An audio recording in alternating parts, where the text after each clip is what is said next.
you tell they're ready at Coors for a series sweep?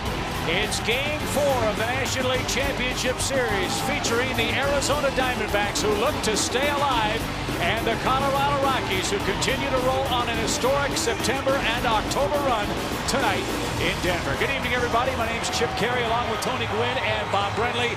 The Colorado Rockies have surged to a 3-0 series lead. Guys, we've talked about the unpredictable nature of postseason baseball. This Colorado club, very talented, great pitching, but everyone talked about their offense, Bob, and it's not their offense that's been the story. Well, we talked about that misconception going into this series, that the Rockies were just a slugging team, and on a given day they can slug with anybody. But the reason they're in the position they're in right now, good old-fashioned pitching and defense. The Major League best fielding percentage in the history of the game. It's easy to point out the two guys in the middle because of all the double plays they've turned in this series, but every Rocky has made a defensive gem in this series. And Tony Gwynn for this Arizona ball club, a team that won 90 games in regular season play. They're a club that really has to scratch and claw for all of the runs that they're able to score. I think it's fair to say that that pitching and that defense of the Rockies has taken Arizona's game plan right away from them so far. Absolutely. I mean, when you look at this series, the Diamondbacks have only had the lead in one inning. That was the first inning of Game 1. Bob Melvin really hasn't been in a position to use his bullpen the way that he would like to use it. So again, for Arizona, it's going to take some execution on the offensive end, driving those runs in from scoring position if they're going to have a chance to hang in this series. Well, the Rockies want to sweep them. They want to win it tonight if they can. For Arizona, they just want to get one win and then worry about the next game if the next game opportunity arises for them. Here's a look at Bob Melvin's lineup. A couple of subtle changes for Game 4 tonight. It's Young, Drew, and Eric Burns, who really has struggled in this National League Championship Series to this point. Connor Jackson back in there in the cleanup spot with the left-hander on the mound. Mark Reynolds at third base. He homered here last night. Chris Snyder wears out left-handed pitching. He'll be the catcher. Then it's Justin Upton in right. Jeff Cirillo, who's 2 for 2 off the bench. He'll start at second base tonight. And Micah Owings, a very good hitting pitcher, is on the mound for Arizona. I'll look at another one of the young phenoms for the Rockies tonight. It's Franklin Morales. He's 3-2, up from Double-A guys. And where would the Rockies be without his contributions in regular season play? Well, Morales was real good down the stretch for the Rockies. Not so good in the division series against the Phillies, but has a real good fastball that he can reach the mid-90s with. They prefer he pitch in the low 90s with command. Real good 12-6 curveball, occasional slider, occasional changeup. And Clint Hurdle told us occasionally he gets fidgety out there on the mound. And here's a look at the defense behind him tonight for Game 4 at Coors Field. From left to right in the outfield, it's Holliday, Taveras, and Brad Hopp again. The infield defense of Atkins, Tulowitzki, Matsui, and Helton.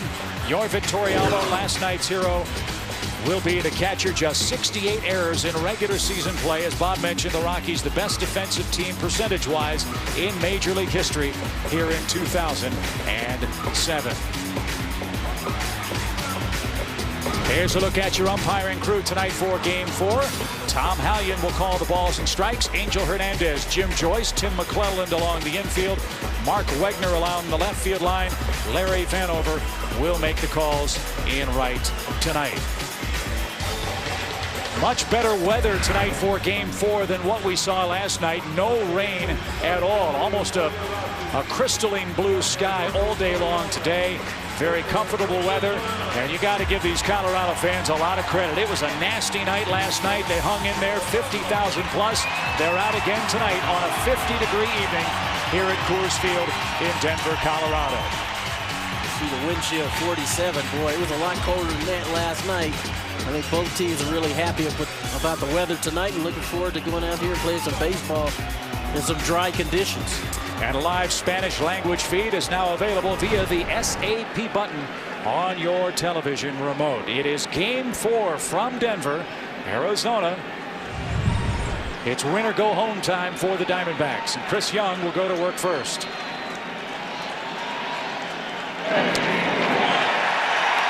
And a strike right down the middle at 96 miles an hour. Has Young behind. He's 2 for 9 in this NLCS. And way outside from Morales. 6 feet tall, 21 years old, just 170 pounds, out of Venezuela.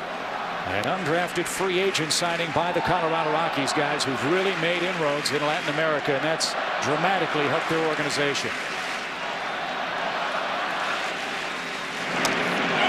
One ball, 2 strikes. With the arm of Morales and Jimenez, you know, you're seeing 2 young guys for the Rockies who, you know, have shown down the stretch that they can pitch. Big breaking ball is hammered into left field, and Chris Young leads off with a single. So we'll see if what the guys in the studio show were talking about comes to pass here. Arizona again has a leadoff man on, and a chance now for Bob Melvin to force the action in a must-win situation. After a string of mid-90s fastballs, a breaking ball that stays over the plate. Chris Young lines it into left field for a base hit. I asked Bob Melvin about that. He said that especially the 3 guys at the top, Young, Drew, and Burns, all have the green light to run anytime they feel like it. Only a red light will come from the bench and Bob Melvin, but tonight he may have to force them to run. Not just a green light, but a must-run sign. Here's Stephen Drew, and he takes a strike. Drew 4 for 12 in this series after hitting .500 in the Diamondbacks sweep of the Cubs. So Drew's done a pretty good job at the plate in postseason.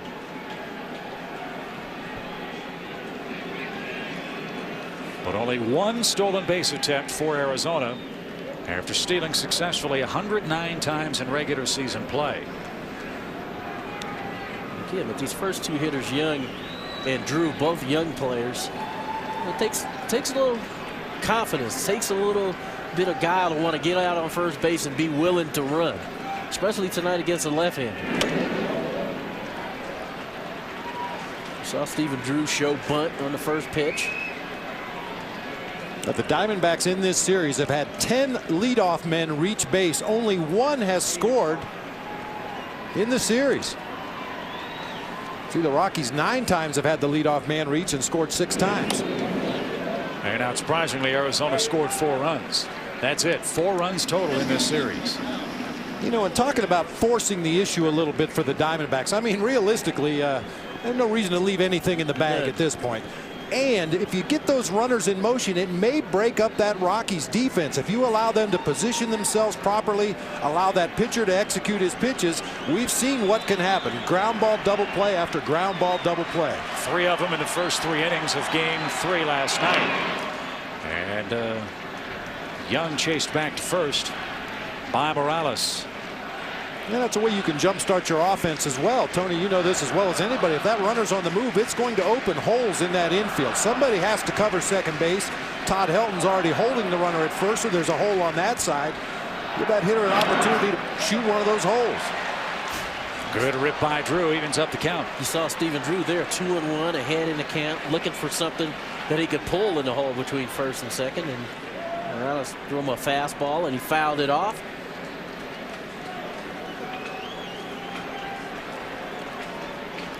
Six double plays wrapped into by this Diamondback offense. 6 of them.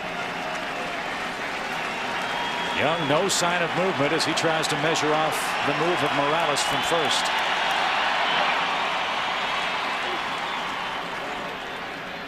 See Chris Young trying to creep out on his lead, trying to get out there as far as he can. Morales stepped off.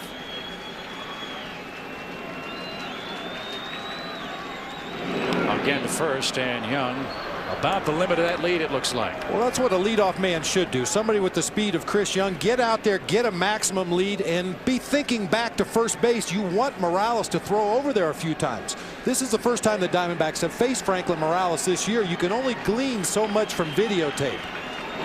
2-2, rolled foul at first. I mean, the video that you have is usually the center field shot from behind the pitcher. You see his motion there, sometimes from behind home plate looking out, but rarely do you get an opportunity to get the view from first base and read a guy's move.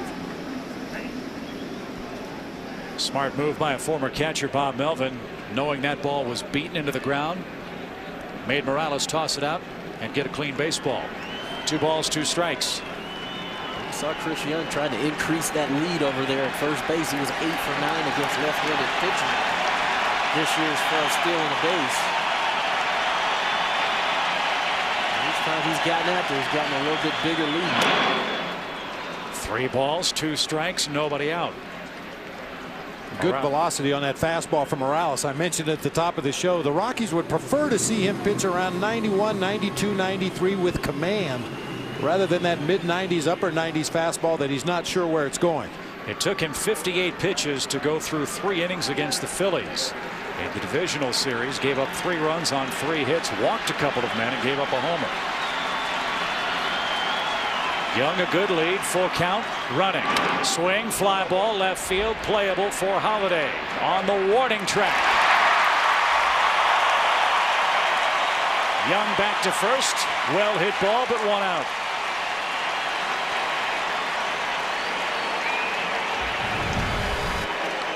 Drew gave it a good ride, and as we saw from batting practice today, the ball is carrying pretty good here at Coors Field today. Chases Holiday all the way back to the track in the opposite field. Chris Young was running on that pitch too. It's good. Bob Melvin not wanting to play base-to-base baseball. He was trying to stay out of the double play there, but Drew lines out to left. Tough series for Eric Burns, just 3 out of 13, and he has stranded far too many men. He's their number 3 hitter. Burns hit 21 homers, knocked in 83, and early in the series, Bob Melvin said, we've got to have a big series from Burns. Well, we talked about that before game 1. He's their electricity. He's the guy in the lineup. When he does get on base, he can make things happen with his legs. He's a constant distraction to the pitcher on the mound. They just haven't been able to get him on track so far. Young might be picked off. Morales runs right at it.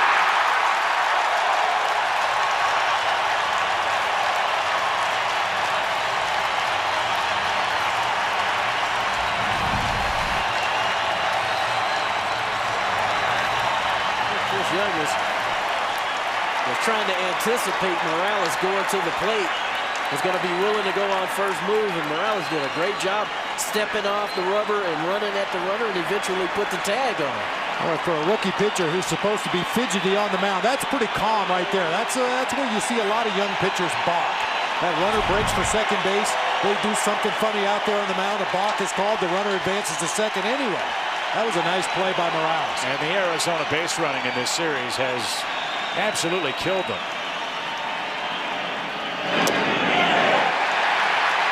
Just like that, 2 outs, bases clear, a quick strike to Burns, and this crowd right back in it after the leadoff hit.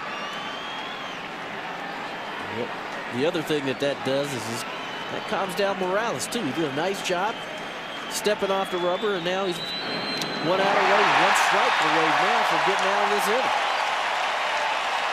Missed opportunities for the Diamondbacks. And a leadoff hit here in the first. Bases clear, and an 0-2 count.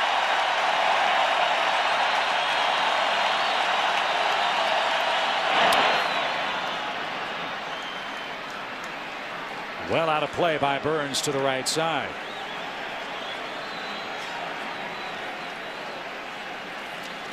Burns came up in the first inning yesterday, 2 on, nobody out, lined into a double play that Josh Fogg started. He struck out looking, popped out with a man aboard in the 6th and the 8th.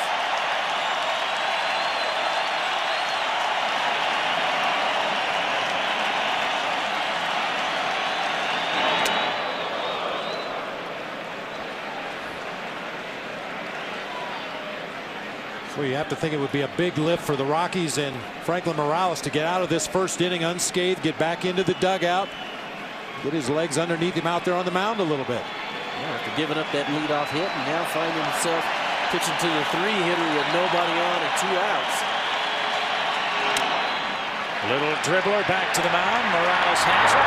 Inning over. Here come the Rockies. Bottom of a scoreless first at Coors Field.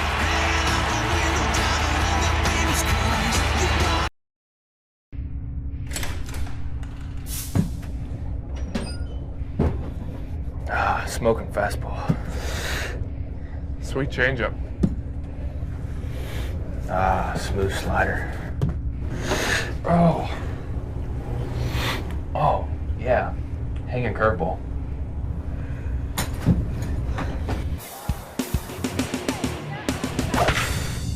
Cuban? No, I'm Canadian.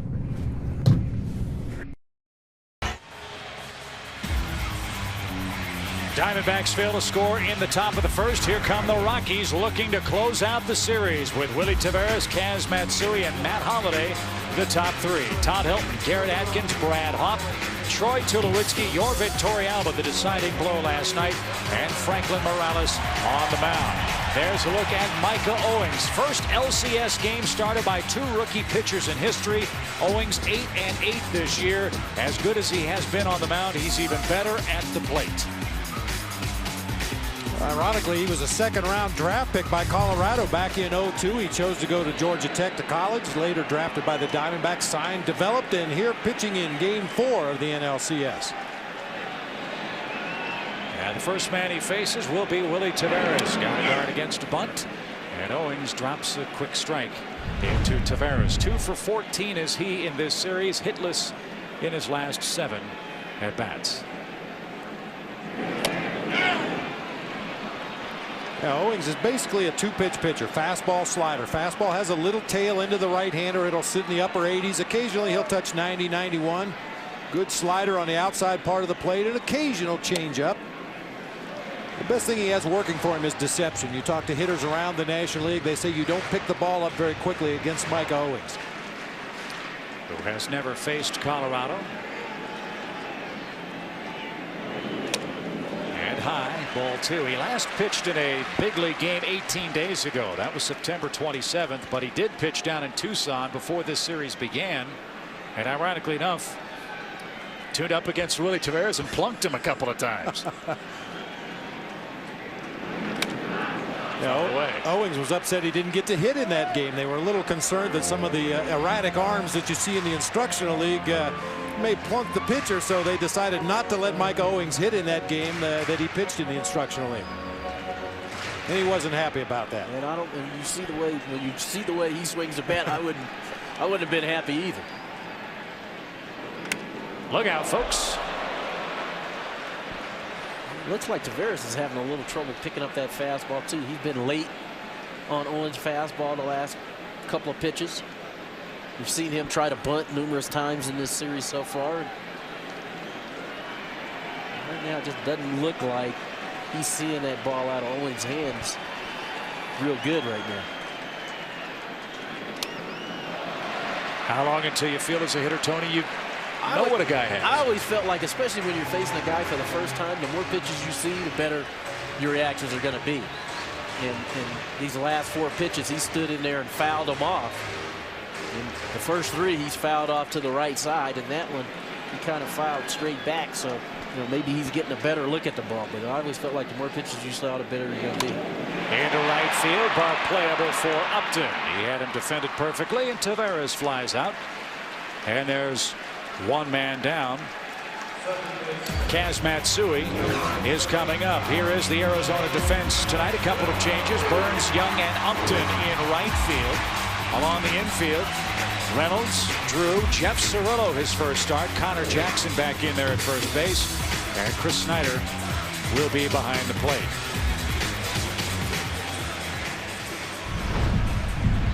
Matsui 3 out of 13 in this series with a run batted in. And you see the numbers against the Phillies. He's had a very good postseason run. And a sinker for a strike.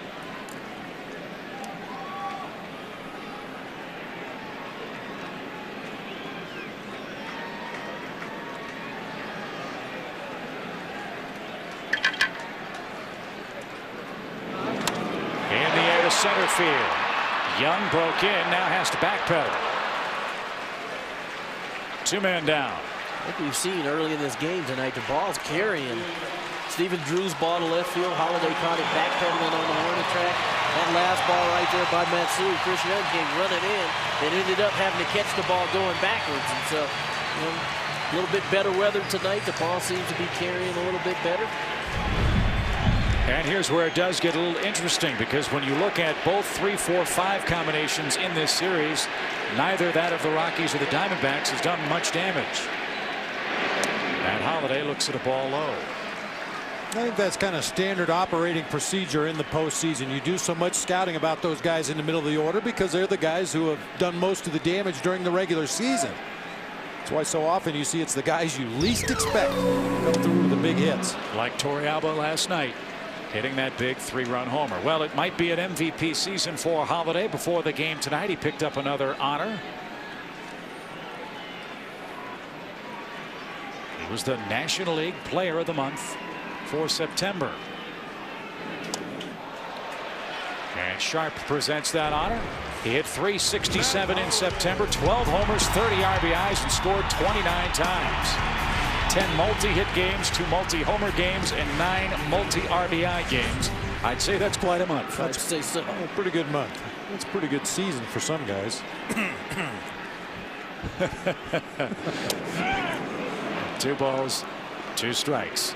And we want to welcome those of you who just finished watching the Indians take a 2-1 series lead. They just beat the Red Sox 4-2 at Jacobs Field. We are in a scoreless first in Denver, where the Rockies have broken out the brooms. They're trying to sweep away the Diamondbacks in Game 4 tonight.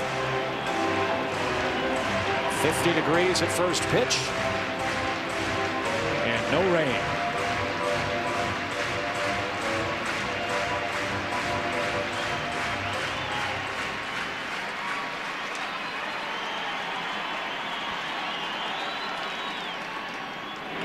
Into center field.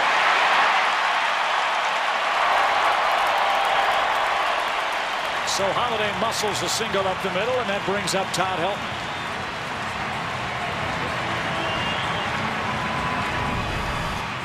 A bad pitch by Owens, trying to come in on Holiday, and he just fights it off back up the middle.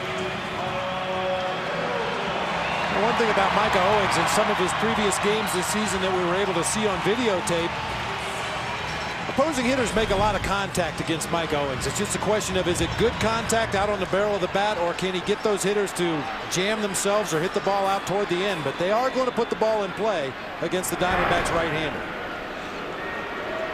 So now the left-hand hitting Todd Helton's up with a man aboard and 2 outs. Helton with 1 RBI in the series. In fact, Holiday, Helton, and Atkins have combined for 2 RBIs in this series. Yet the Rockies lead 3-0. Fisted foul for a strike. Boy, that's not easy to do to Todd Helton early in a sequence. He loves to look for pitches from the middle of the plate in early and try to jerk that ball to right field. With 2 strikes, he's a little more willing to go all over the diamond, but it's tough to jam Todd Helton first pitch.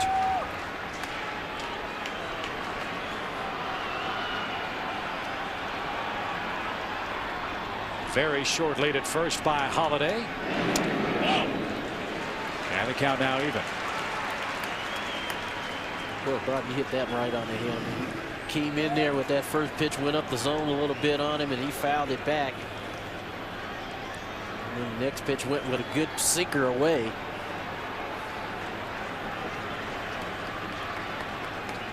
See, Owens throwing the ball good. Arizona hopes he can go deep into the night tonight and get a little run support so that they can use their bullpen. Pena, Lyon, Valverde. Well, not only that, but if he goes deep into the ball game, it means he may get 2 or 3 or 4 at bats. They'll take that help too. Helton, an excellent 2-strike hitter, as Bob and Tony mentioned, with 2 outs.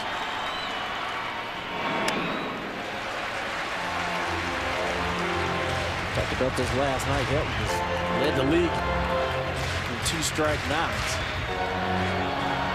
At 85. Like Bob said, this is where he's willing to hit the ball wherever it's pitched. He'll flip a ball to left field if it's out over the plate. You come in, he'll try to turn on it. Golfed into right field. That's a hit. 2 on, 2 out for the Rockies. Another 2-strike hit.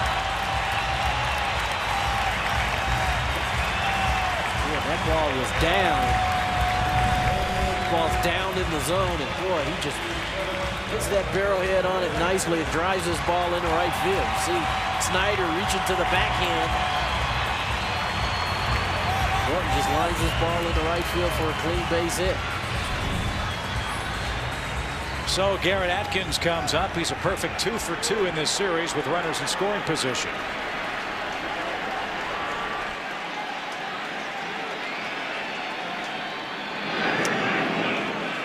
And Owings misses inside, ball 1.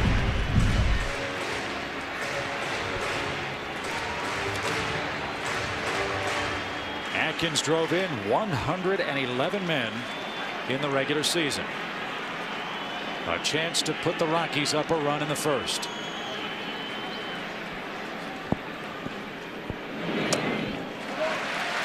You just figure you keep giving 3, 4, 5 opportunities to drive in a run. Sooner or later, one of these guys is going to get that hit for you.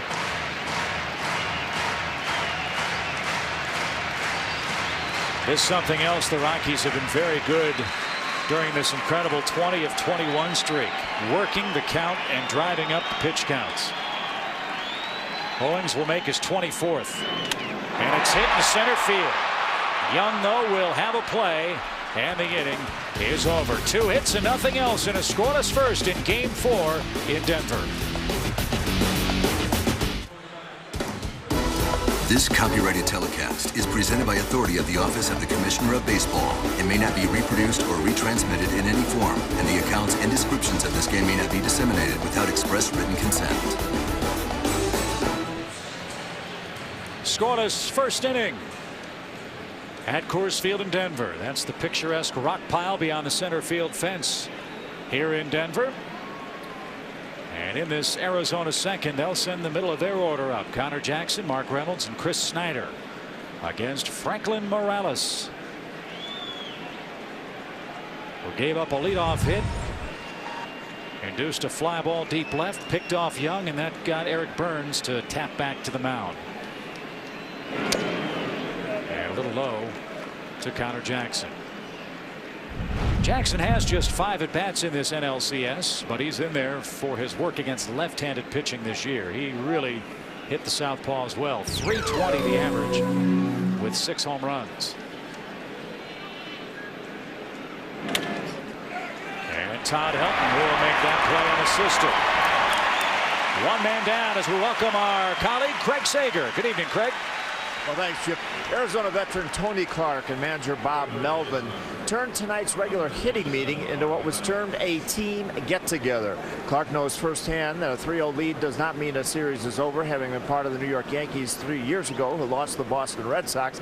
He told the team that 1 game can turn a series around. Meanwhile, Melvin tried to lift the spirits of his young team by telling and showing them some of the great things they did in winning 90 games this year. As for Eric Burns, Melvin said he's great for the media. He's better in the clubhouse. He told his young team, we are the better team, and tonight I'm going to lead by example. Pretty bold words from Eric Burns. We'll see if it pays off.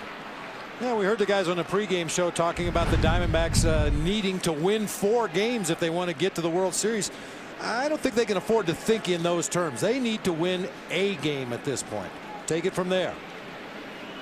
And if they do win tonight, there will be an off day here tomorrow. Then they get Brandon Webb back, and if he wins that game, who knows? Yeah, well, I think for Arizona, the biggest thing is just, start doing some things right. Start, knocking in some runs, having some quality ABs, get a lead. Because Bob Melvin would love to have a lead, going into the game late, where he uses bullpen. And that's pretty much how they won games all year long. They had timely hitting, got the lead, got to the bullpen, was able to close games out. Reynolds fights off an 0-2 pitch to stay alive here in the second inning. He hit a majestic home run here last night. That was in inning number 4 and tied the game 1-1. Came on a breaking ball that stayed over the inside part of the plate from Josh Fogg. His last 2 hits in this series have come on off-speed pitches. A changeup from Fuentes and that breaking ball from Josh Fogg. They're going to try to go up the ladder with a fastball here. Just gets a piece. Bob, you said that Reynolds is a very streaky hitter.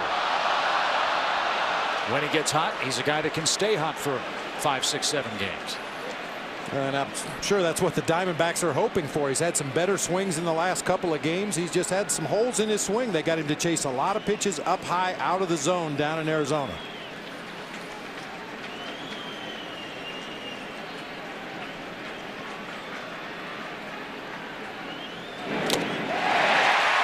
2 out.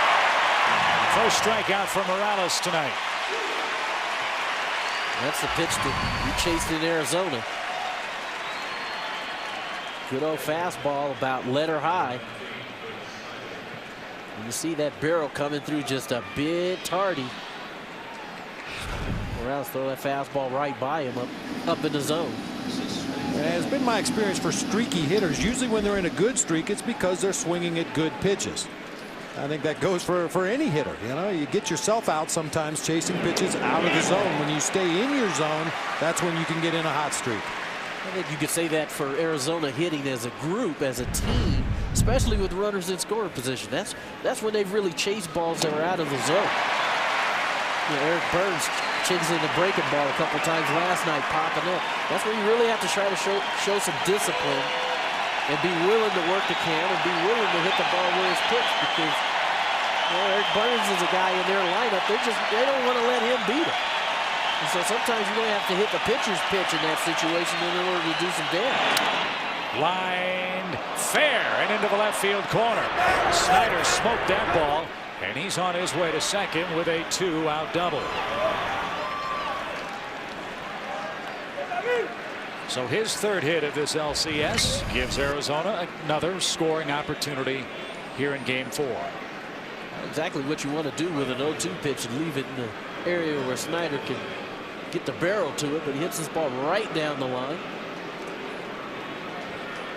Well, Snyder was a guy that had a very productive second half of the season after struggling with the bat throughout most of the first half.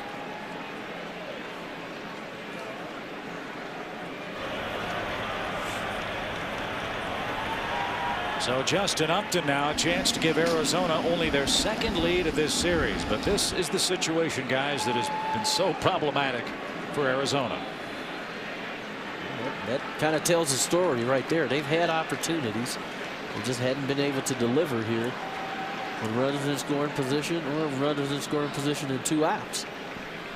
And somebody needs to step up and get that knock. Strike one to Upton, who's hitless in this league championship series. And potentially this is a situation where the Coors Field factor for the outfielders really comes into play. Chris Snyder, the catcher running at second base, doesn't have great speed, but because the Rocky outfielders are playing so deep in the thin air here at altitude, or elevation, excuse me, it might be tough to throw that Diamondbacks catcher out at home plate on a base hit. Tavares swung way around toward right center in center field. If Morales hangs a breaking ball and Upton splits that left center field gap, he might run for a while here. 1 ball, 1 strike. Tavares shifted all the way over on that side of second base. Pretty much tells me they're going to keep the ball away from Upton. They're not going to speed his bat up, throwing him a breaking ball on the inner half of the plate. They're going to go hard stuff away, breaking ball away, and force him to hit a ball to right field.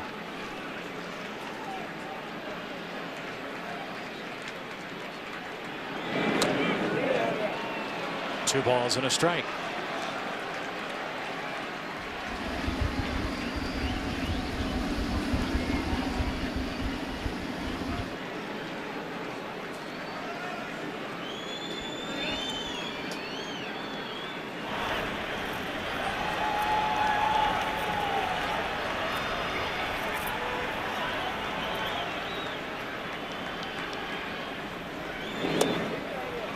Good patience by Upton here. 3 balls and a strike with the veteran Jeff Cirillo waiting next. Again, you got to preach patience here in this situation. You're heading to count 3-1. You can expect something good to hit. If it's there, you go ahead. You take a whack at it. If it's not, you got to be willing to take the walk and let Cirillo have an opportunity to maybe be that guy. Upton's just 20 years old.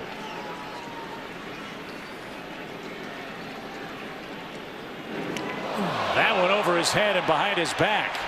Was it a wild pitch, or did it hit him, or was it ball 4? Let's see. Snyder's on his way to third. And will they rule that a hit by pitch? That ball hit Justin Upton in the back, and That's a hit by pitch. And Snyder was wandering off that third base bag just to make sure. They've already had one misadventure on an umpire's call at second. And it was ruled a hit by pitch, so first and second with 2 outs. So the ball's behind, up to nothing he could really do. So take that one in the back for the team. And you're right, Chris Snyder wasn't going to leave third base until that umpire told him. Yeah, Upton got hit by a pitch in the first game of this series. Had a little stare down with Jeff Francis out on the mound as he made his way down to first base.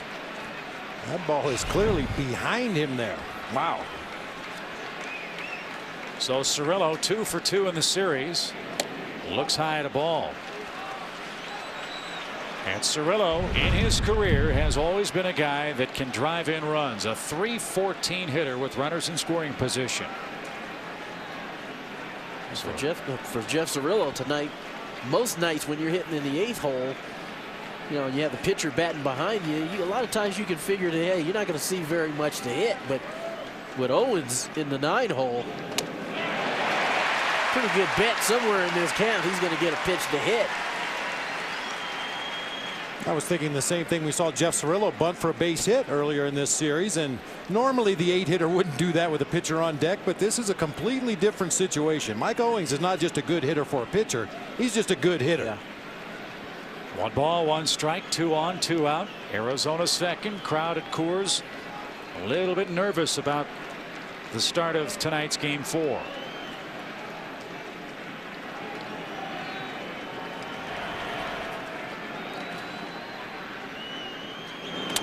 Broken bat roller towards second. Matsui's got it. Game over. 1 hit, 2 left. Middle of the second inning, scoreless.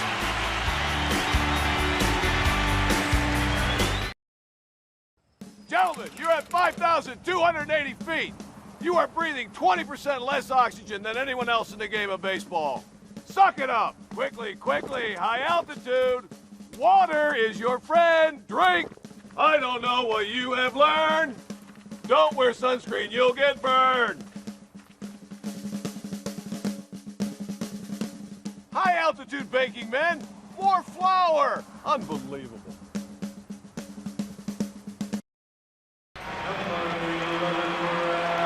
There's your score. Second inning in Denver. A 3-0 lead for the Rockies here tonight. And we invite you to log on to TBS Hot Corner at MLB.com/TBS Hot Corner to see Chevy Around the Park live and watch exclusive online live coverage of postseason action.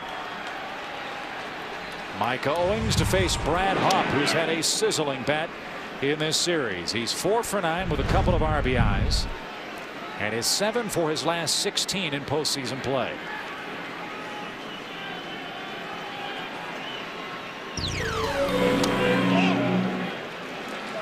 One ball, 1 strike. Well, Hop's also mixed in 4 walks with that postseason batting average, and he's shown a lot of patience in this series, really in both series. To first, where Connor Jackson has no trouble, and there's out number 1. Here's Troy Tulowitzki, the shortstop. He's 3 out of 13. And boy, guys, you should have seen his face light up when Cal Ripken walked into the locker room with us before the game in preparation for game 4. They spent a good long time talking about the fine art of playing shortstop. And this kid has been awfully impressive in just about every facet in this series.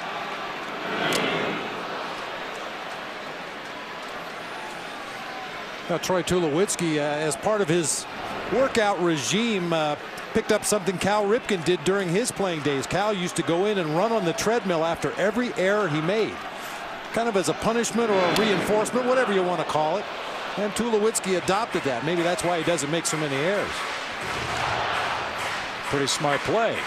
Tulowitzki had just 11 errors in regular season play, part of this Colorado defense that committed just 68 all year long.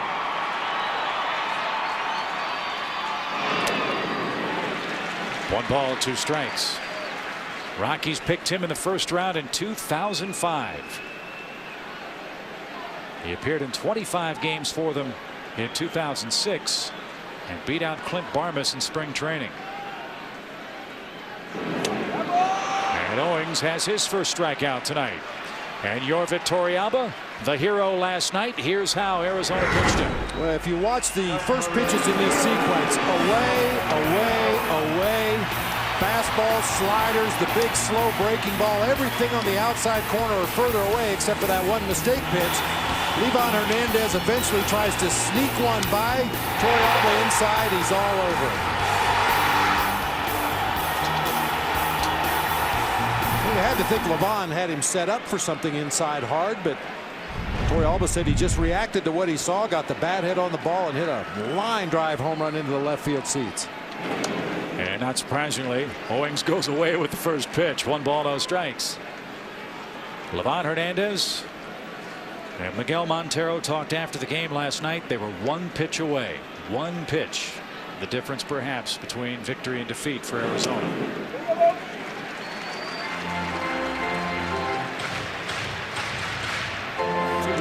He was in some trouble last night, but he had maneuvered his way around it and only give up the home run to Matt Holliday. And even that inning, we saw it on the pitch track. He flipped a couple of slow breaking balls up there. Everything was away. Made 1 mistake in the middle of the plate. And like a lot of times at the big league level, these guys, they don't miss. You make a mistake, and they make you pay. And Torrealba did that last night with the 3-run homer. Torrealba spent time with the Giants, the Mariners, now Colorado. And a real Iron Man, 113 regular season games. That's 37 more than he's ever played in a season at any time in his career, and may explain some of his numbers in the month of September. He kind of ran out of gas a little bit. Opposing base stealers were running at will against Torrealba at the end of the season, but he's gotten a second wind here in the postseason. 7 runs batted in postseason play and 8 hits. And now a 3-2 count with pitcher Morales due next. Torrealba, in fact, at one time a teammate of Livan Hernandez with San Francisco.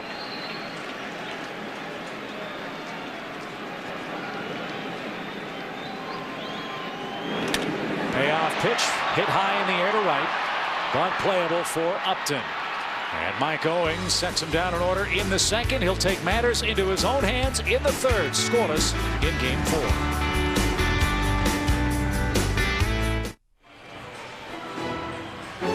Scoreless game after 2.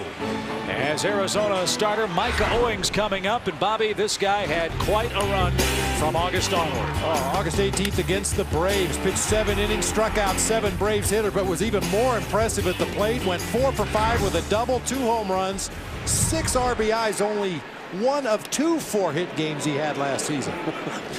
Wow. Now, will he make the Tony Gwynn Hall of Fame even as a pitcher? And look, coming down the stretch, 12 hits in his last 21 at bats, 3 homers, 10 RBIs. Ground ball deep short. Tulowitzki backhand leap. Throw! Not in time. Infield hit for Owings.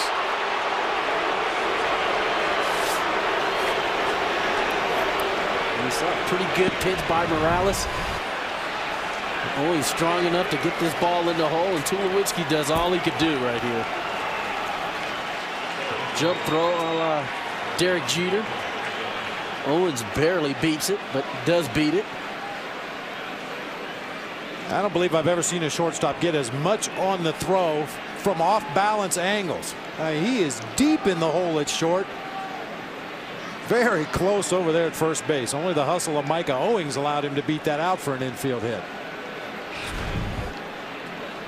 So here's Young. He singled his first time up. And he lines. Caught again.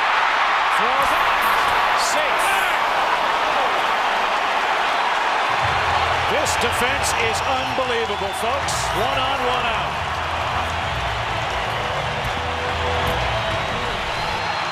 We've seen him stay down on ground balls. We've seen him move laterally. Now Tulowitzki goes vertical to make a catch on that soft line drive, and another strong throw back across the diamond to try to double off Owens. base running too by Owens, realizing that this ball was going to be caught. He was able to get back to first. The Diamondbacks have not been able to find a hole yet. And here's Drew. I mean, the Diamondbacks hitters at this point stand at home plate. It has to look like there's about 50 black jerseys out there. Everywhere they hit the ball, there's somebody throwing their body around to make a play.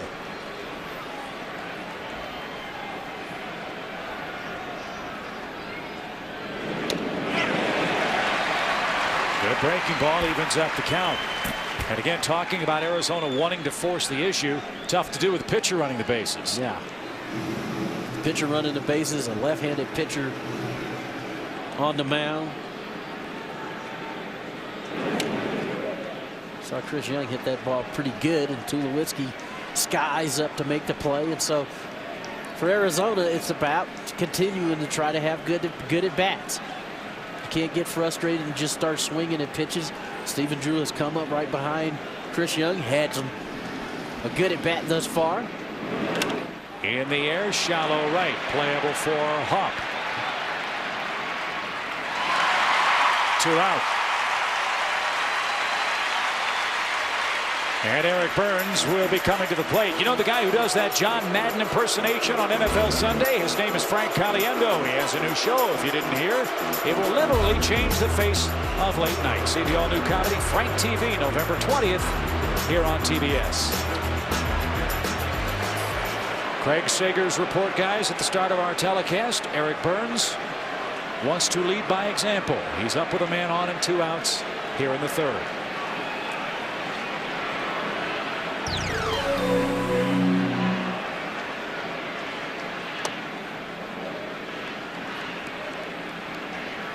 A second time through the lineup for these Diamondbacks against a pitcher that they had not seen before tonight other than videotape. See if they have some better at bats this time through the lineup. It'd be easier to gauge that fastball that they saw first time around. Morales was up in the zone early in the game, and he's kind of settled into that range you talked about, Bob. Fastballs in 92, 93 now. Been able to throw it for strikes. Apparently Morales went to his mouth. And a ball called by Angel Hernandez at first.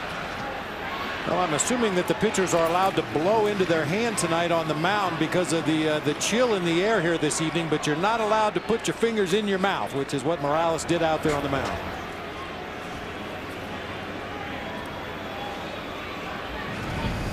Very fine line. Yeah, you see he licked his fingers right there and then went to the dirt, but when you're on that dirt, you're not allowed to put your fingers in your mouth.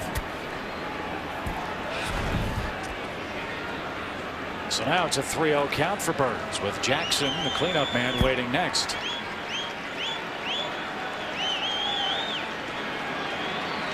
Talking about Eric Burns, he got the RBI double, his first at bat in game 1. Since then, he's 2 for 12, 2 singles, no RBIs. And he's ahead in the count here, 3-0. See if Bob Melvin green lights him here.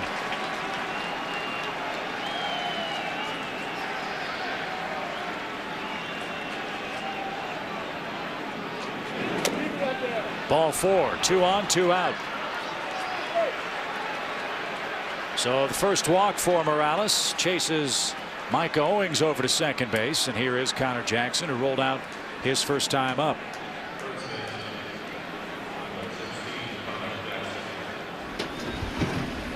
Once again, when the Diamondbacks are presented with an opportunity to score, their game plan is find a way to score that run. Somebody, anybody, the rally cry now. It was anybody, anytime during the regular season.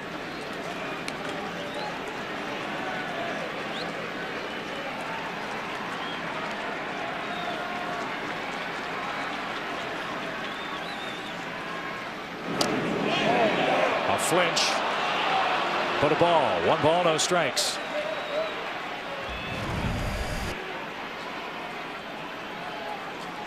Torrealba setting up down. I mean, he's down almost on both knees.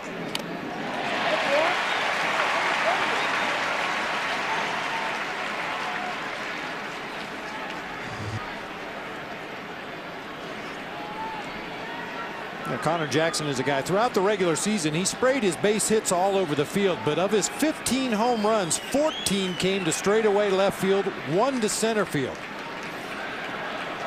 With that in mind, once again, you have to believe the Rockies are just going to try to stay away and force him to hit the ball the other way. Ball too low. Reynolds would be next. Pitch count piling up now for Morales. The next will be his 49th. And that's why in these situations, being willing to go the other way sometimes works to your favor, because they know you're pulling the ball. Center field, base hit. Here comes Owings around third.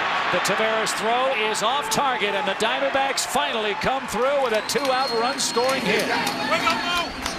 Connor Jackson with a single to center chases home Owings, and it's 1-0 Diamondbacks in the third. That's what I was going to say. That's why you should be willing to go up the middle the other way, because chances are you're going to get a pitch out there that you can handle. And there it is. He lines that ball up the middle. Mike Owings with a good jump and able to score from second base and give Arizona a lead.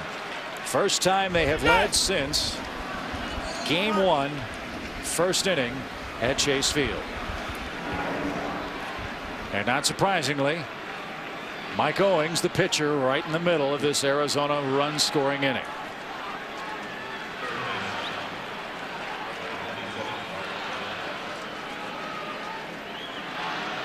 So here's Reynolds. He struck out his first time up.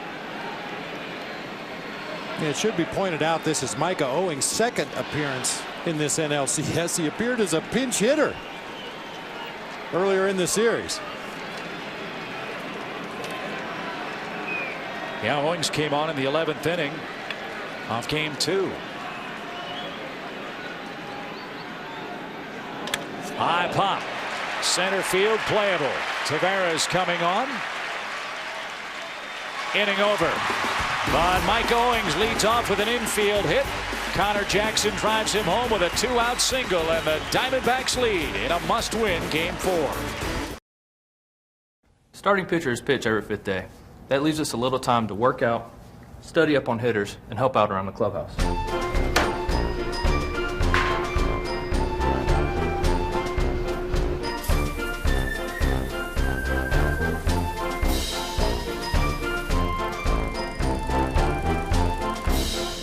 We're just happy to help out where we can.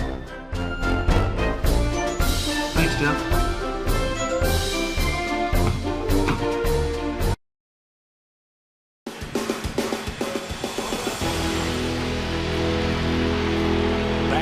Denver, Game 4 of our National League Championship Series. Chip Carey, Tony Gwynn, Bob Brenly.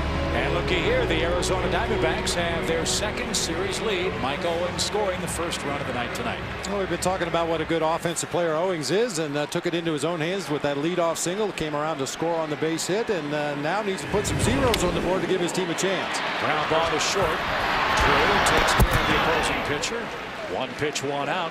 That's also something Mike Owings could use after running the bases in the top half of this inning. He could use an easy bottom half of the third. Yeah, no question about it.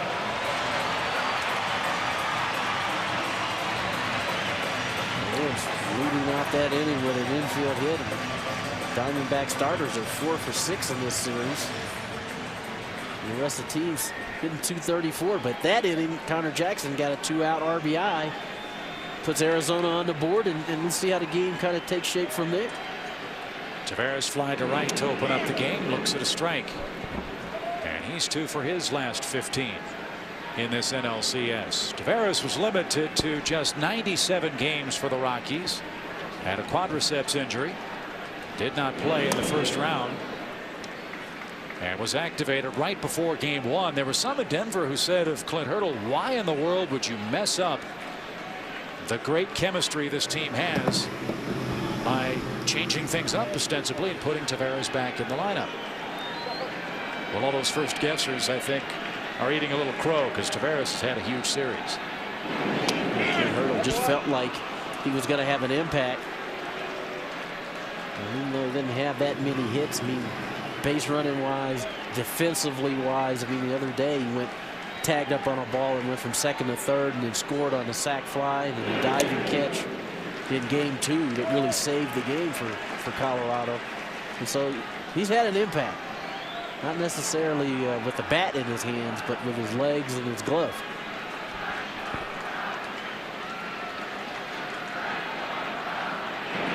Change up inside the bag, fair down the right field line. Upton had it played beautifully.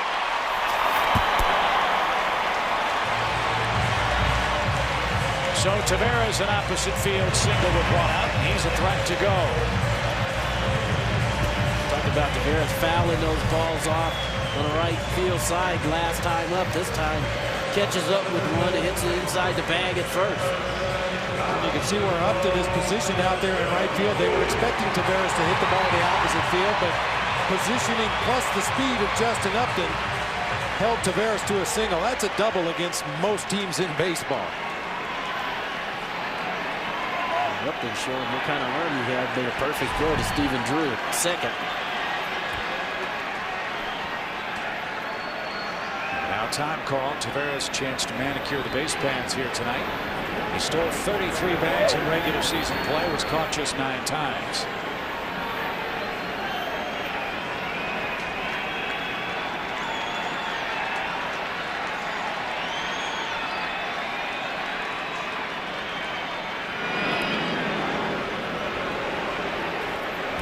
Rarely will a base stealer get on base against the Diamondbacks and not have a pickoff attempt before a pitch is delivered to home plate. That's the Roger Craig influence on Bob Melvin. Roger Craig was the pitching coach in Detroit when Bob Melvin played there, the manager in San Francisco when Bob Melvin played for the Giants. Don't allow those good base stealers to take off on the first movement, on the first pitch to the next hitter. 1 ball, no strikes.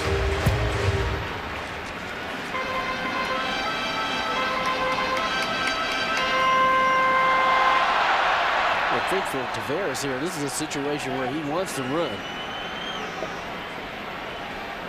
Well, it's not a great move to first base.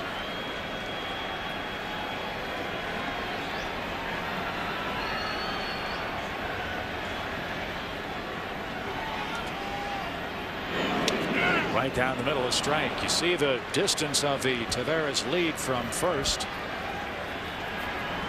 9 feet, guys. Average lead over at first. Yeah, it depends on the base runner. I know some catchers that wouldn't want to get out there that far, but yeah, it's about 3 full strides, and then the good base stealers will try to work to get more after that 9-foot line.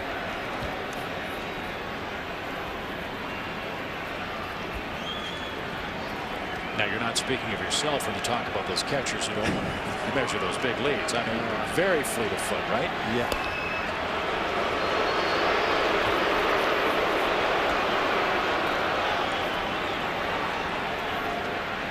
Chilly night in Denver. 50 degrees at first pitch.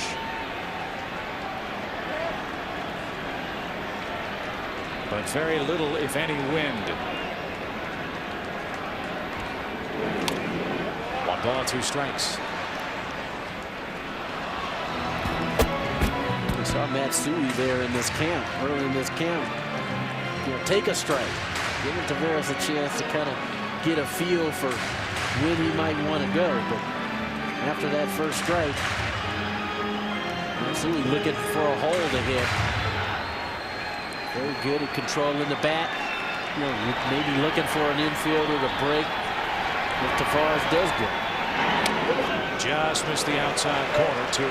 I think that's one of the most valuable attributes a number 2 hitter can have, is he not be afraid to hit with 2 strikes. You know, you give that base stealer an opportunity early in the sequence to steal a base. Once you get a couple of pitches under your belt, then you have to go to work as a hitter. But a number 2 hitter can't be afraid to hit with 2 strikes. And that's the count for Matsui here, 2-2. 1-0 Arizona, the lead. A run-scoring single in the top half of this third.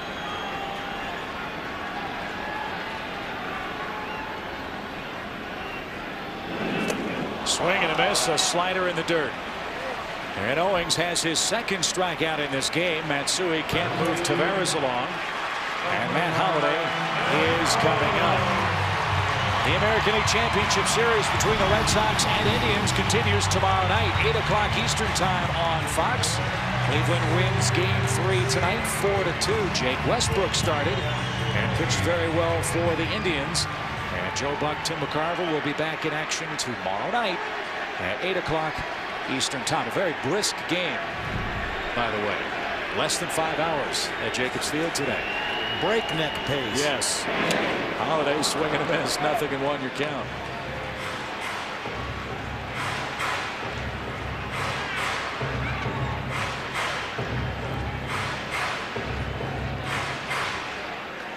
Holliday with 7 hits in postseason play this year. 3 of them have left the ballpark.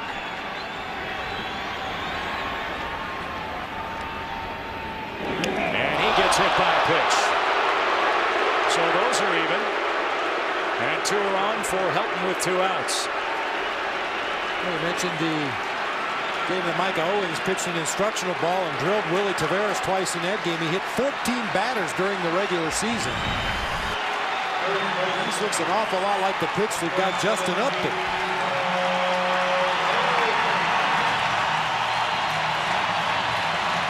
Sinker, I think he's trying to run it in on Holliday, not letting him get his arms extended. He's got away from him.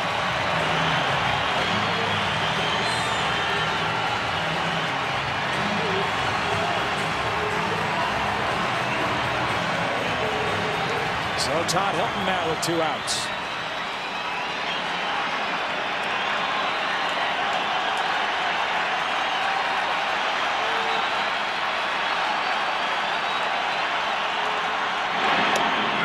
Good pitch, strike 1 call.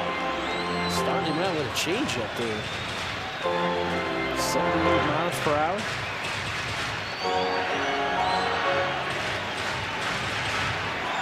Just a guy like Todd Helton, that's what you got to do. You got to mix it up on him. You got to change speeds, keep him off balance.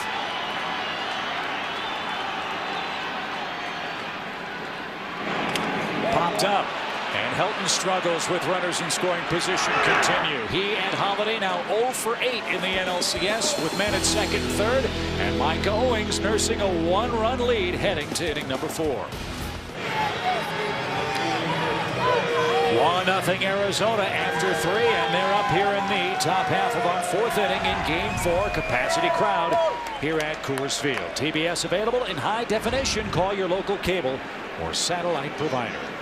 With Bob Brenly, with Tony Gwynn, and our entire TBS crew, Craig Sager as well alongside. Chip Carey with you.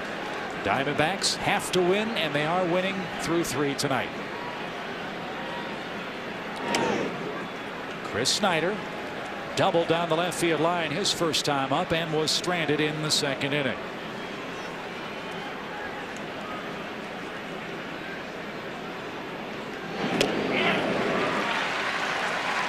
One ball, 1 strike.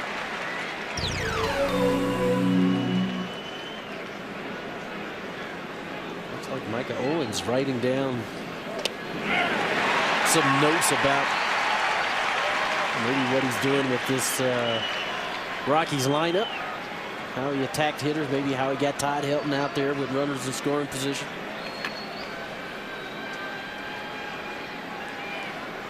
One ball, 2 strikes.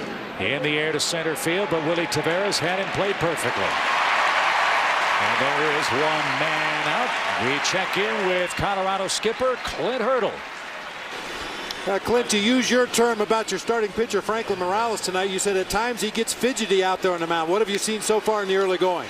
Well, he's been a little fidgety, but he's fidgety in the clubhouse too. You know, he's a young kid that's having fun, and he wants to do well, and you just let him make sure he breathes and let him go out there and pitch like he's in the backyard. This crowd's been electric all series long here at Coors Field. Looks like they're giving the kid a little help too. Yeah, they are. Everybody's pulling the same end of the rope, so we're just pulling for him. Hopefully he just go out there and make some pitches and stay away from the barrel. All right, Clint, thank you very much. Upton drives that ball right center field deep. That'll 1-hop the fence. And Upton on his way to second with a 1-out double. So Morales couldn't stay away from the barrel that time, and Upton hit it a long way the other way. Nice revenge for being hit by a pitch his last time up. I think Upton's going to be a real good player in this league, and you see that ball's out over the plate, and boy, he drives this ball to right center field. Short hops the wall out there in right field, gets himself in scoring position with a double. So that's his first base hit in this LCS. And now Jeff Cirillo's up. He rolled out with 2 on, 2 out in the second.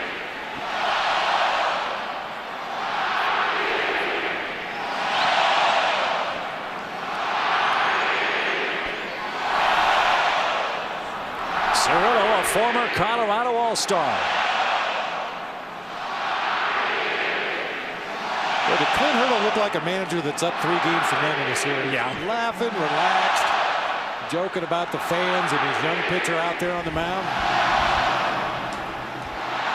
Well, I'd much rather be in his seat than Bob Melvin's right now. Swing and a miss by Cirillo. Team really hasn't done some of the things we thought they would do, speaking of the Colorado Rockies, but we only have trailed in 4 of 59 innings. You Arizona Diamondbacks, you got to do what happened tonight. You need some hits with runners in scoring position. Connor Jackson picked him up tonight with a 2-out knock. And now Justin Upton finds himself in scoring position, and 2 guys having an opportunity to drive him in, Cirillo and Owens. They pitch him high and away, 1 ball, 1 strike. And again, the same scenario applies here. You've got a good hitting pitcher waiting on deck, Tony. So what does Cirillo look for in this situation? Well, I think, last night he had a great at bat and went to right field and got the base hit. And to be honest, I think if you're the Rockies, you're going to fear Owens more than you do Cirillo, because Owens has the ability to hit the ball out of the ballpark. Popped up. Shallow left center field. Can anybody catch up to that? The answer is yes. Tavares there. 2 out. And Owens up again.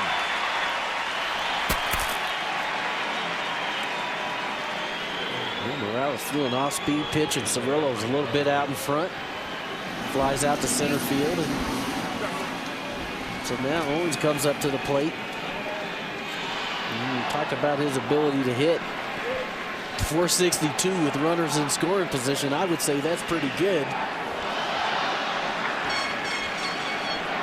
He's got power. He hits the ball to all fields. Pretty good understanding of the strike zone. Well, that's what Bob Melvin said. He's not just a good hitter for a pitcher. Yeah. He's a good hitter, period. Hit 25 home runs his senior year at Gainesville High School right outside of Atlanta. 69 in his high school career, which is 1 shy of the national record. Takes a strike. 1-1 your count. Already going to work on that so-called book that some pitchers like Curt Schilling keep. Let's see if he can add Morales to his book at the plate. 2 balls and a strike. Morales trying to change speeds. 6'5", 220. 2 4-hit games this season. First since Whitey Ford in 1953. Ball past a cannon and right if the ball gets hit that way. And Owens took a shot. 2 balls, 2 strikes.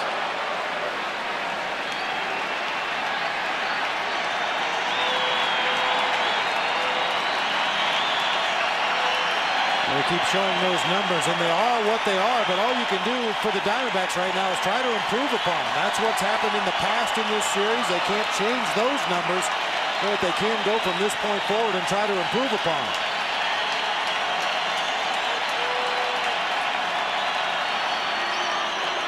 And now Torrealba wants to make sure. How often do you ever see a catcher go to the mound with the opposing pitcher at the plate? It just doesn't happen.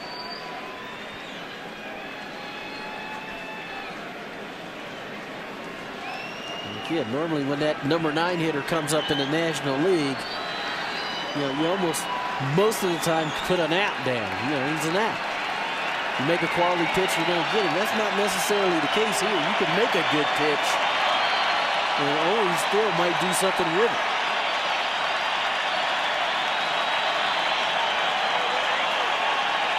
Upton at second with 2 out. And a good rip. Oh, he got a hanging something, hanging breaking ball up in his zone, and he jumped on it. Now this is not the swing of a pitcher right here. A high breaking ball, just gets underneath it a hair. Really good looking swing. Yes, sir.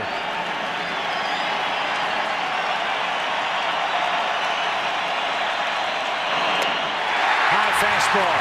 Inning over. Upton's double wasted in the 4th inning of a 1-0 game at raucous Coors Field in Denver.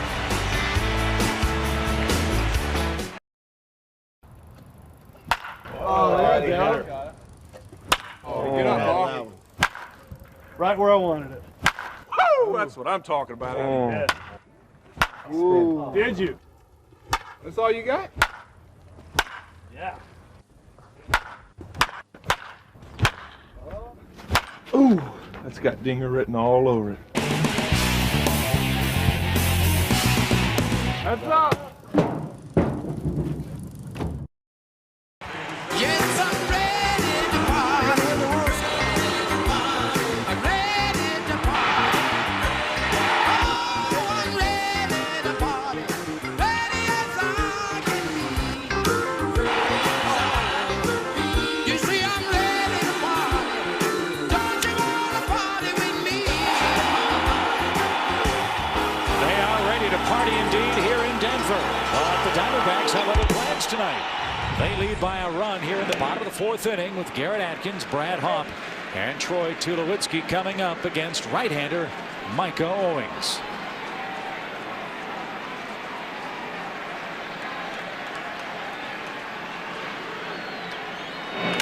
Line to second. 1 man down.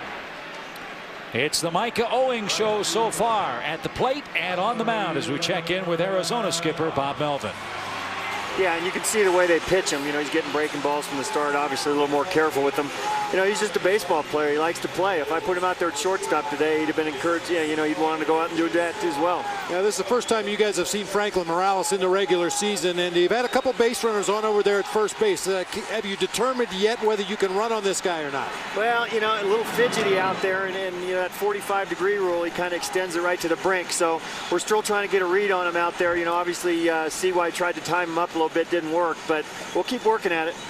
All right, Bob, thank you. Enjoy the lead tonight. All right, thanks, guys. And that lead is 1-0. Fidgety seems to be the operative word tonight. That's a very technical baseball term. A little outside, ball 2. 2 balls, no strikes. I tell you what, Mike Owens has thrown the ball really well so far. I mean, he's given up 3 hits, but he's been very composed. He's worked in the strike zone. For the most part, he's worked ahead. But he's fallen behind. 3 balls, no strikes here.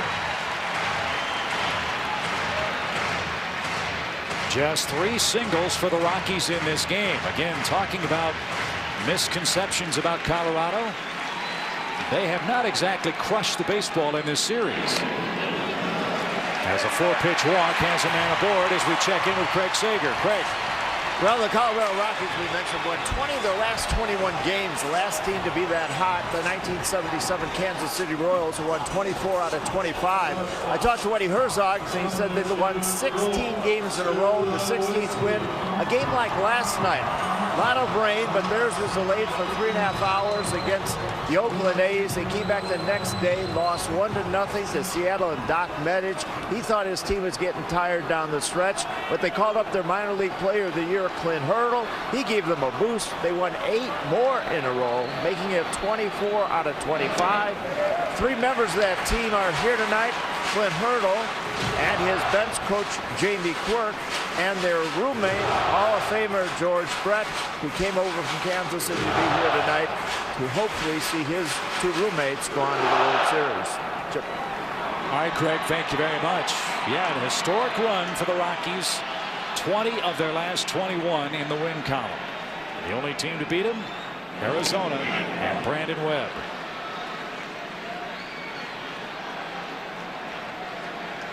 All right, George Brett in the stands tonight. Tony Gwynn in the booth. Some of the best hitters in the history of the game in the house tonight. Cal Ripken. Frank Thomas. Man, we put together an all-star team. Bob Brenly. Well, let's don't get carried away. 1-1 pitch. Somebody's got to carry the bat bag, I guess.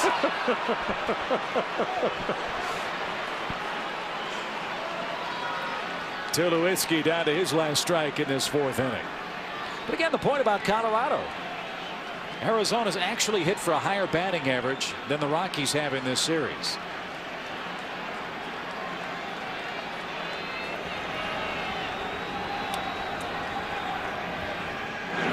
Way outside, ball 2. 2 balls, 2 strikes, and that goes back to the point we've talked about all series long. The chances that Arizona has gotten are ones they have to cash in. The Rockies, although they've hit as many home runs as Arizona did during regular season play, considerably more experience and more thunder in this lineup. I think Colorado's done the things that they've needed to do to put runners in scoring position and drive them in. Arizona has been, usually it's a walk and a base hit, then they get guys in scoring position, and then from that point on, you chase some pitches out of the zone or swing at bad pitches, and you're not able to move runners into position. The Rockies have been able to move runners in scoring position and drive them in. And again, I go back to game 2, where Tavares was able to tag from second base and get himself to third so that he could score on the sac fly. Arizona hadn't been able to do that.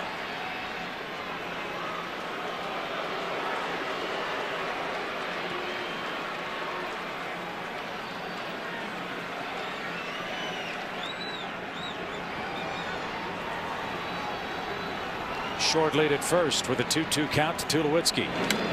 Foul away. Tulowitzki celebrated his 23rd birthday on October 10th. He's out of Santa Clara, California. 7th round pick just 2 years ago by the Rockies. And indeed, he very well could be the Rookie of the Year. Ryan Braun of Milwaukee, considered by some to be the closest competition for that top rookie honor in the National League.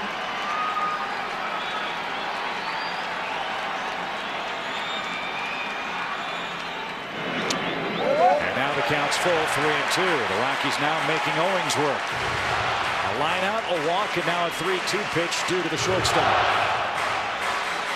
Tonight the Rockies have had opportunities.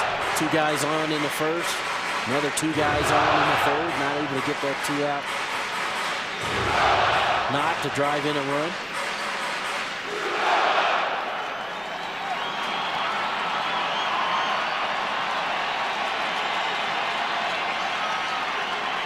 Payoff pitch, and back to first to the top.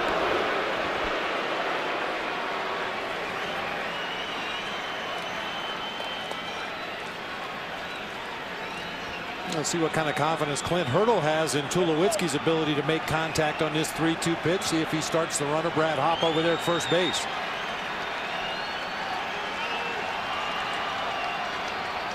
He's going. Pitch inside, 2 on. 1 out. Torrealba's up. Back-to-back walks in the 4th inning.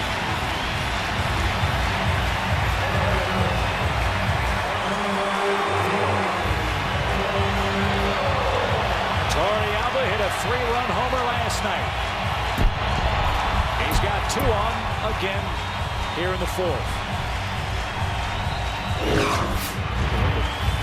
Torrealba's hit chart. In parentheses, that's what he's done in the postseason, and as you can see, he's moved the ball around. And this figures to be one of those situations where if he's going to get a hit, it's going to be on a pitch away. Diamondbacks tried to stay away from him in his first at bat, got a lazy fly ball to right field. I'm sure they're going to go right back out there once again. Torrealba hitting 19 double plays in the regular season action, and that's what Owings is looking for here.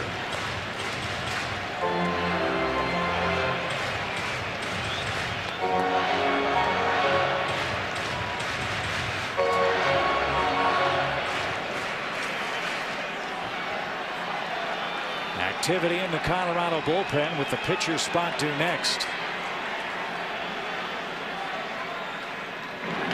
Little squibber. Owings diving stop, looks to second, throws to first, 2 out. And he might have knocked the wind out of himself. We heard Bob Melvin say he's just a ball player. He loves to play the game. Once you release that pitch, you become a fielder.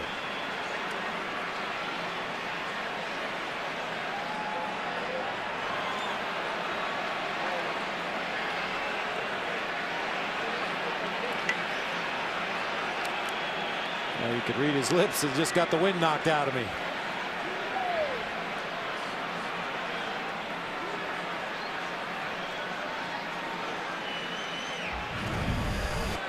And Bob Melvin said, too, if you put him at shortstop, he'd do a good job. Shortstop-like play right there. Now, granted, it was your Vitor Alba, the catcher, running, but if that ball gets by Owings, you never know. Yeah. Jeff Cirillo hasn't played a lot of second base this year. That would have been a tough, barehanded play and toss on to first base back across his body. He goes down hard on his chest on that right side of the infield.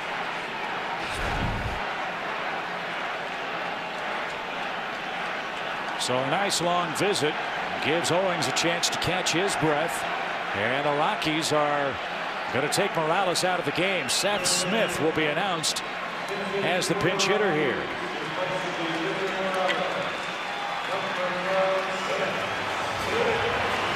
So Smith on in the fourth inning. Matt Herges will get the call out of the bullpen.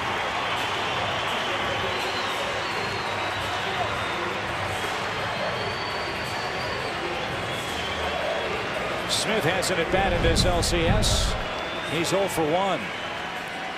In 8 at-bats in regular season play, he had 5 hits, including a triple. Well, this is the difference between postseason baseball and regular season baseball. Morales wasn't pitching poorly, but Clint Hurdle feels this is the best opportunity the Rockies have had to push across some runs. And Owings drops in a strike.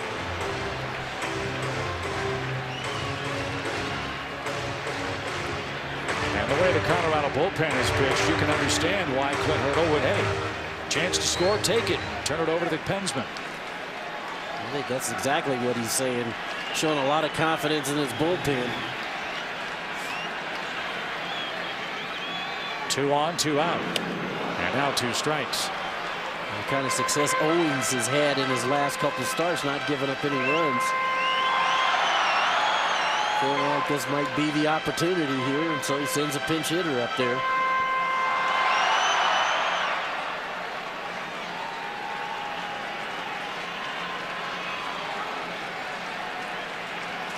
And even when you're a pinch hitter, to be called upon in the 4th inning sometimes is kind of a shock. You know, you have to go down there in the cage and try to get loose. 1 ball, 2 strikes. Toughest job in baseball? I think it is. And at the end of my career, boy, it's tough. You know, cold night like tonight, like I said. In the 4th inning, you know, normally your pinch hit opportunities are like from the 6th inning on. But to be called upon in the fourth inning, you know, if you're a pinch hitter, usually you're kind of managing the game along with the manager, trying to figure out where that pinch hit opportunity is going to come up. Which is usually why you see those bench players, those pinch hit specialists, are veteran guys that maybe were regular players at some point in their career and understand the nuances of coming up there late in the ball game against a tough pitcher and putting together a good at bat. 1-2 pitch, fisted toward left, trouble if it's fair, it's fair, and 2 are going to score. Smith on his way to second with a pinch hit double, and the Rockies are in front. 2-1 your score.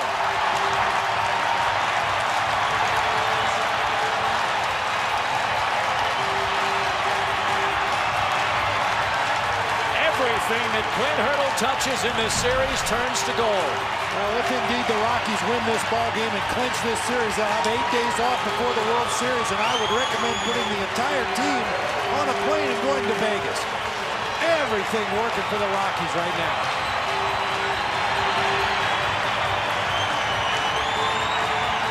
Got a pitch by Owens. Got it inside on him, got it in his kitchen. Smith does a nice job of just fighting this ball off. And it lands just inside the line, good enough to drive in too. Speaking of Vegas, happy birthday to my son Michael, watching the ball game tonight in Las Vegas with some of his teammates. Nice score, kid. So the Rockies lead again with Tavares up. Smith continues his amazing late run. And the 2 walks issued in this 4th inning, the first 2 walks of the game for Owings, come back and score for Colorado.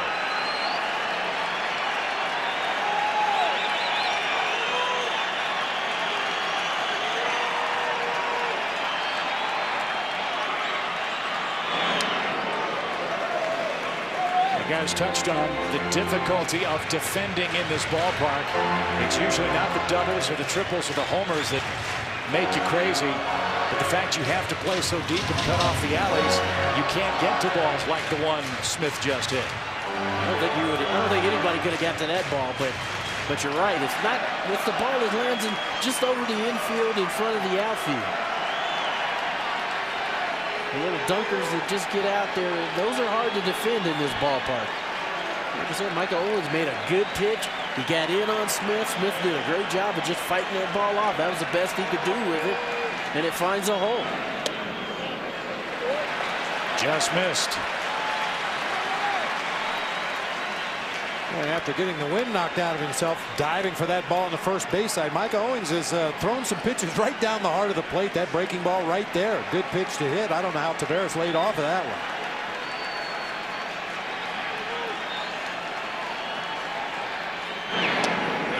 There's a strike, 2-2.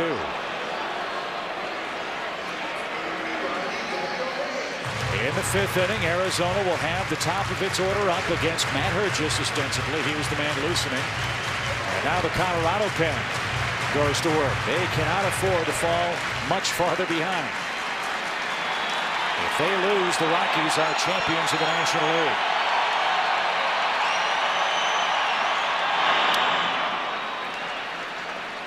Two and two.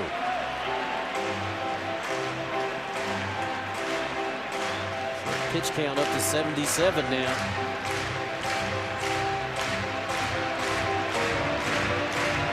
Again, Owens 1 pitch away from getting out of this inning.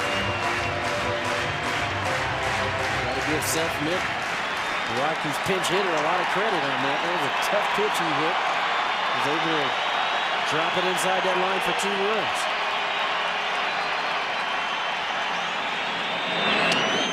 Outside for a count. Matsui waits next.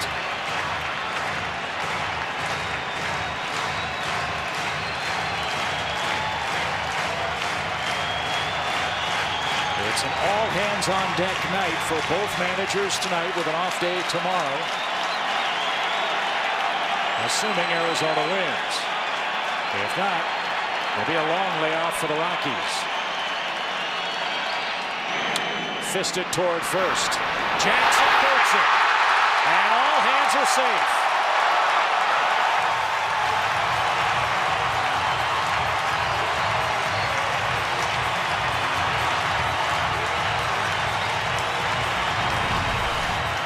Very routine looking play. Jackson just kind of lays back and lets that ball play him.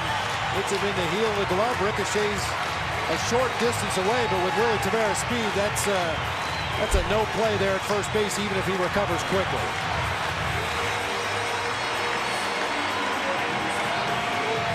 Just a clank. No other way to describe it. That's a ball that needs to be played. So now the pitches will really pile up for Owings, first and third with 2 in, 2 out. And Matsui, the hitter.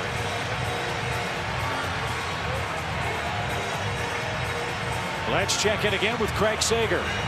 Well, this whole inning, Kaz Matsui sitting over here in the dugout was acting as if he was batting against Michael Owens. Every time Owens would throw a pitch, he would time his foot with the release of Owens and his foot. Just waiting for a chance. As we mentioned, they haven't faced each other in the regular season before, but he was up there getting ready perhaps to get a shot at him right here. That's normal procedure when you're facing a guy that you hadn't faced very often. You want to kind of get a gauge for what his what kind of velocity that fastball has. And when you want to get your foot down so that you can pull the trigger on it.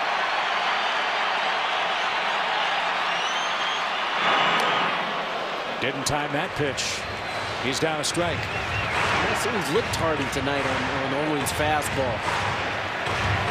We talked before about these are the situations when you're a contact hitter. Pitchers really have to be careful with you because you're not trying to hit the ball out of the ballpark. You're just trying to put the ball in play somewhere. But Matsui's been late on his fastball all night. Into center field. It's 3-1.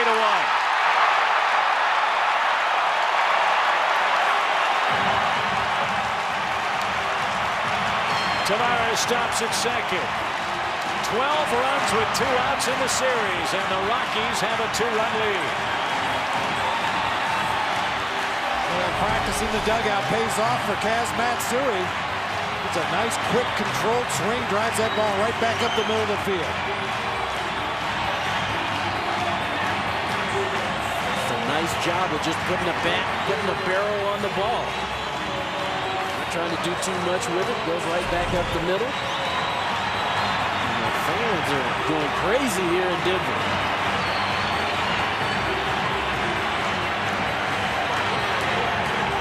Three runs with 2 hits, 2 walks, and an error, and the inning continues. And here's Holiday.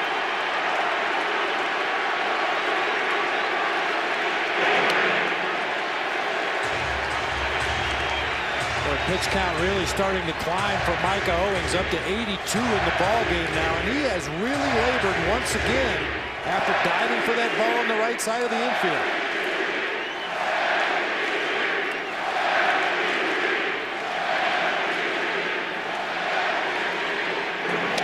Home run cut. 1 ball, 1 strike.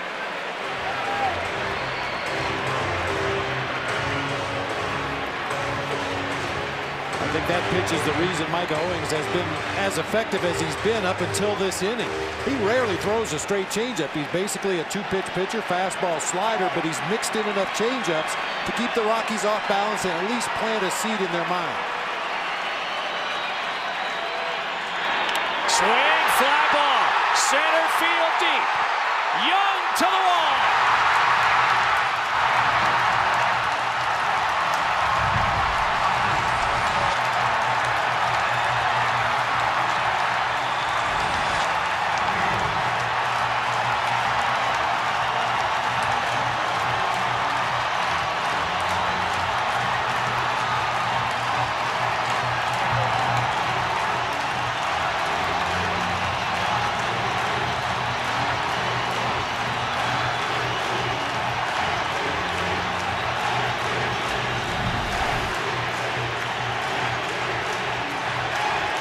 Ball elevated.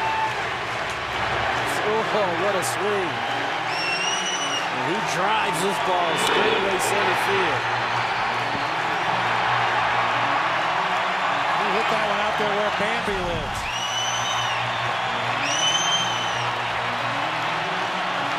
A 6-run 4th inning for the Colorado Rockies will chase Micah Owings. It's a 6-1 game. As the Rockies thinking about a sweep and a trip to the World Series here in Game 4.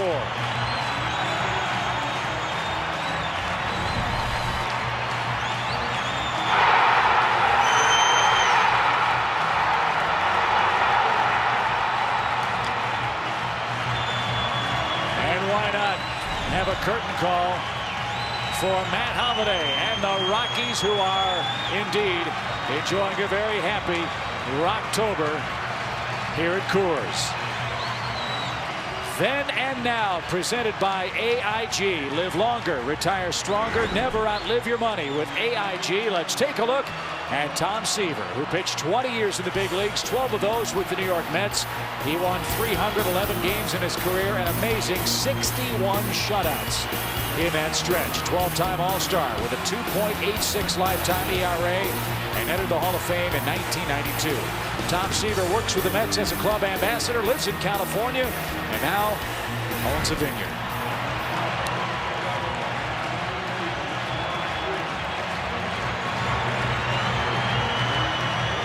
All of this damage, guys, with 2 outs. Boy, and the misplay by Connor Jackson at first base looming large.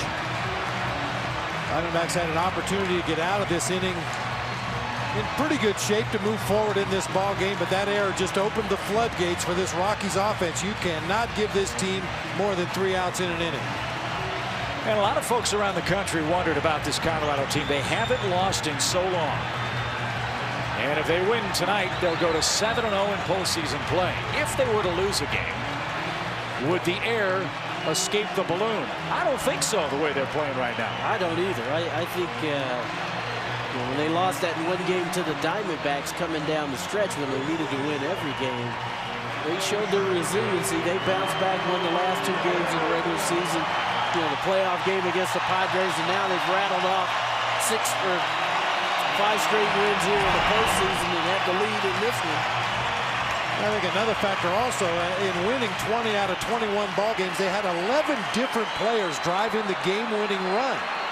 A lot of times when you see a hot streak, it's 1 or 2 players that are carrying the ball club. They've gotten production up and down the lineup. And the bench, for that matter. Juan Cruz delivers a strike to Helton, and it's been Holiday, Helton, and Atkins who really haven't busted out yet. Well, tonight, Holiday has a couple of hits, 3 RBIs. And Helton a single in 2 trips as the Rockies have sent 9 men to the plate. And Helton down 0-2.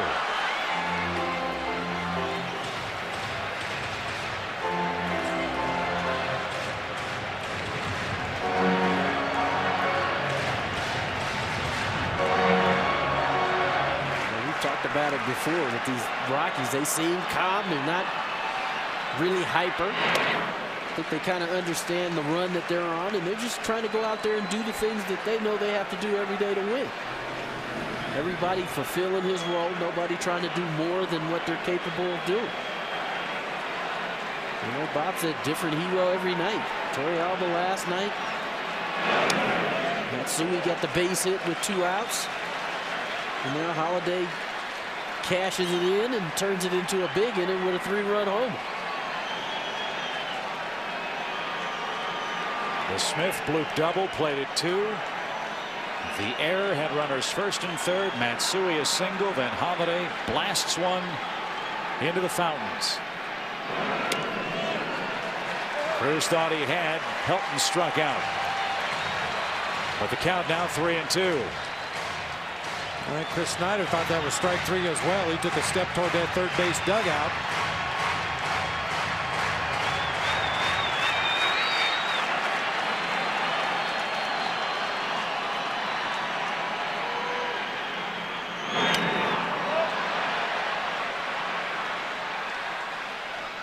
But one term we've heard a lot of in this series is predictable counts, where you can get a pitcher into a position where you can be pretty sure what he's going to throw. And you can really tell the difference in the swings that hitters take when they have a pitcher in one of those predictable counts. Todd Helton really let some shaft out on that last swing, fouled it off. And he's aboard with a walk. 3rd walk of the inning for the Diamondbacks. First for Cruz.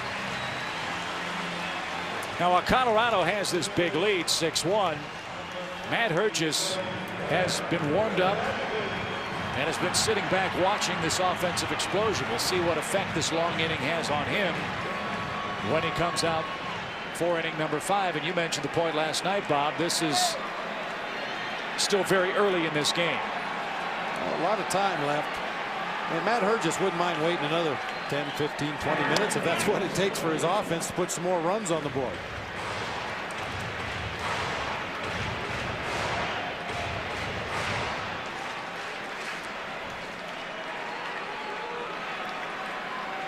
Garrett Atkins started this inning by lining out to Jeff Cirillo. 6-1, Rockies the lead, all 6 runs with 2 outs.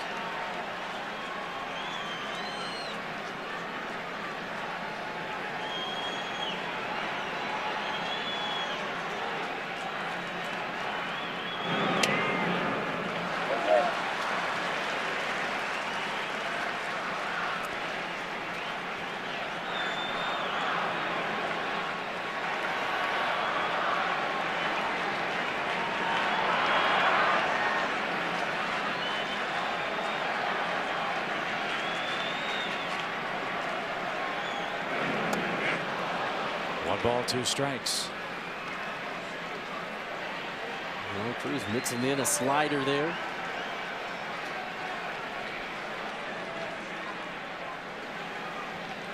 Yeah, it's early enough in the ball game. I don't think the resignation has set in yet in that third base dugout, but there will be a point in this game if the Diamondbacks don't get something going offensively when your thoughts start to drift to off-season plans next year. That's a hard battle to have to fight.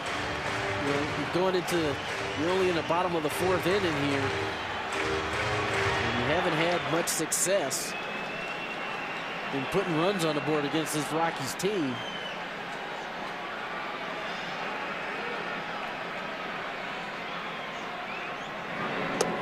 Atkins went around that time, and that'll retire the side. A 6-run inning for the Rockies.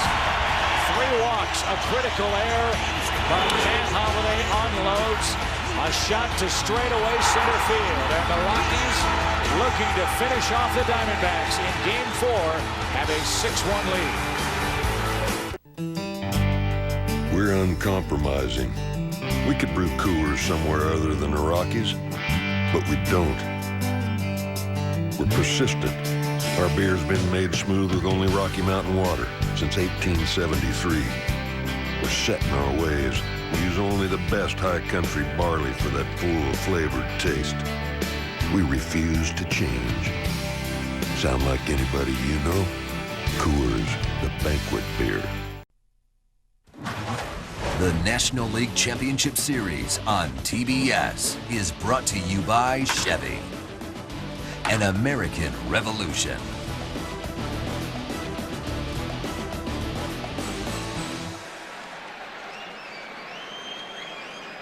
They are rocking in Denver. 6-1. The Rockies lead as we head to the 5th inning.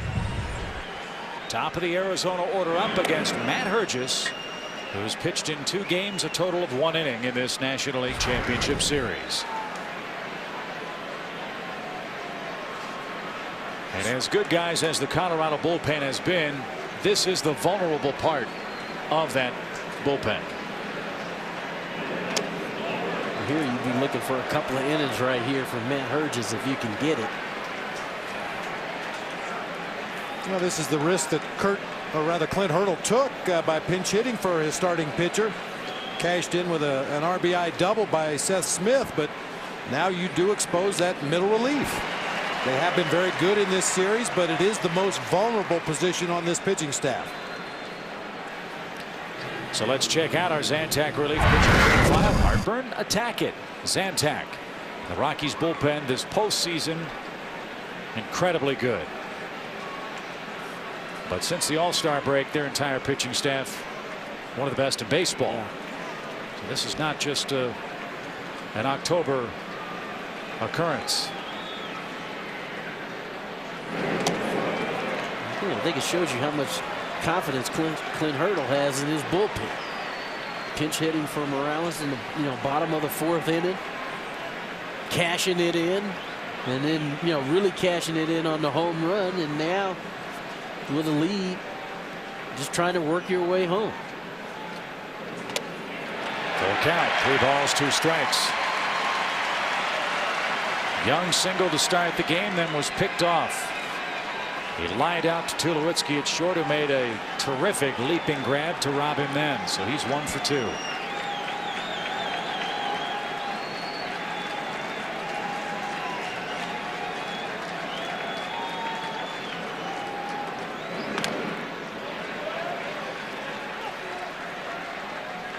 We talked about this the other night with Hergis too, is that those predictable camps that we've been talking about tonight. Hergis will throw you anything. He'll throw you a changeup. He'll throw you a breaking ball. Throw you a fastball. He isn't afraid to throw something soft down in the can.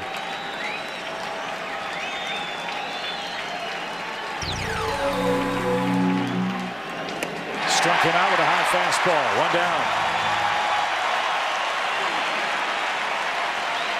Again, that pitch has been so tantalizing for these young Arizona hitters, and they cannot connect.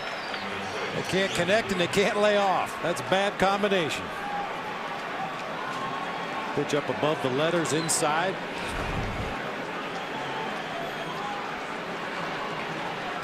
Here's Stephen Drew. He's flying to left, he's flying to right.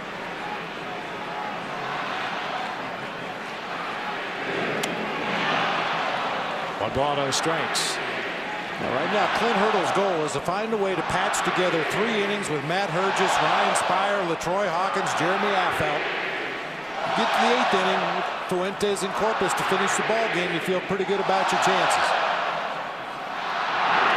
Driven to right field. Hop on the run. Sliding catch. Drew's 0 for 3.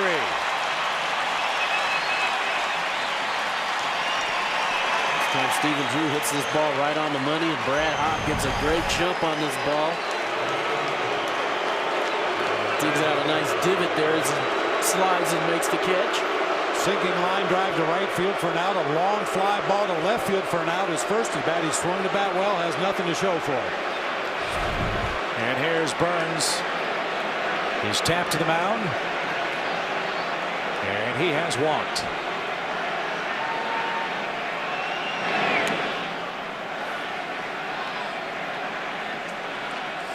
Well, coming back for the Diamondbacks from 5 or more runs is not impossible. It happened to them twice this year. They had 2 6-run deficits.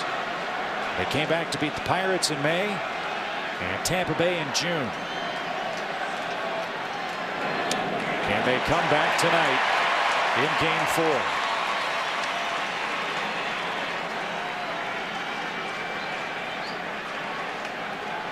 Connor Jackson waits on deck. He has the lone Arizona RBI, but his error at first opened the floodgates.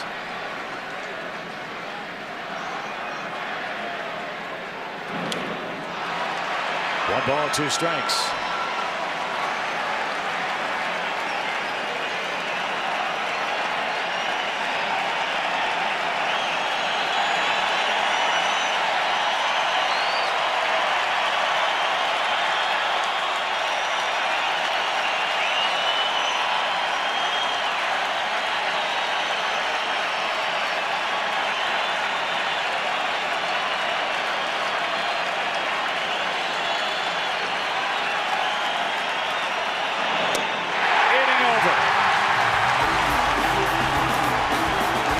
Colorado, middle of the 5th.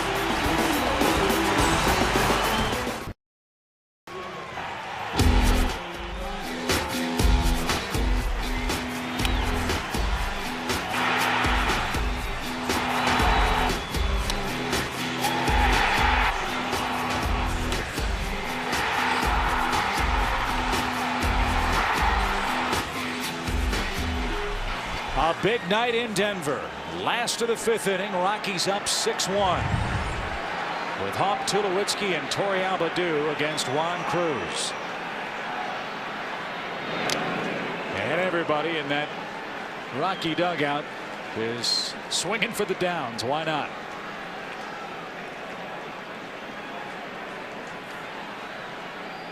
Well, that guy right there gives you that cushion. That 3-run homer breaking this game open. 0-2.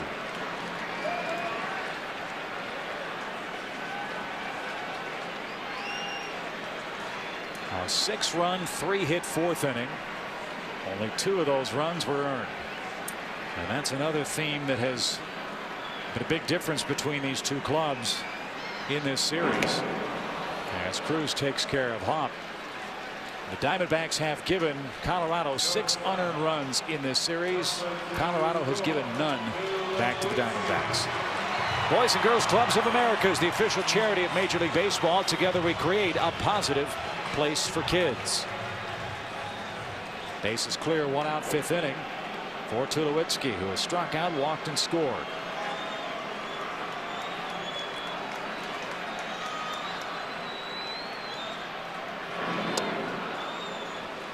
Cruz with that wicked breaking ball jumps ahead with a quick strike. But needless to say, it's all in the Rockies' hands now. They have a big lead. They're playing at home. The fans have the brooms out, trying to run their postseason record to 7-0. Last team to do that, the 1976 Reds, who swept through both rounds of the playoffs, won the World Championship that year. And if Colorado hangs on here tonight, they'll await the finish of that Cleveland-Boston series, which has the Indians in front 2-1. Cirillo backpedals. Upton calls him off. 2 out.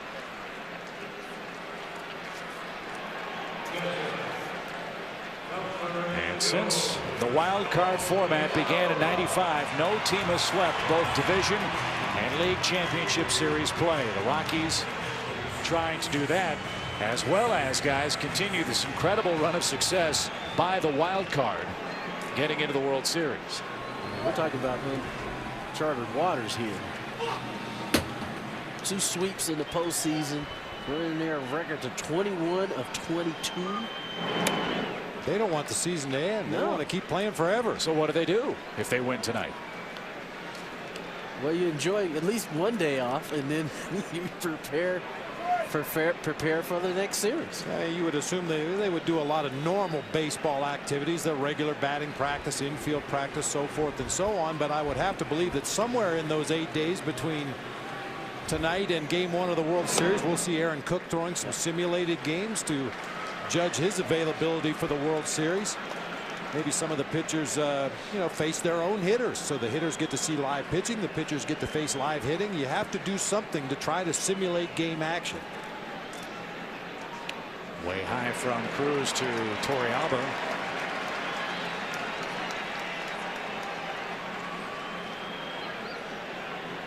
And that's another good omen perhaps for Colorado if they finish off this game tonight. It wasn't so lucky for the Tigers last year, so I guess a lot of pitchers fielding practice will be forthcoming for Colorado if they finish this game tonight. It's not totally out of the question that they might not take the entire team down to Tucson, Arizona, where they have their spring training facility. They have everything they need down there. And as the weather continues to cool off here in Colorado, maybe they want to get down into some warmer weather to work out while they're awaiting their opponent in the World Series, should they hang on to this lead. Which is 6-1 with 2 outs in the 5th. And the inning is over. Cruz has his 3rd strikeout. Torrealba, I beg your pardon, retired. And we head to the 6th inning.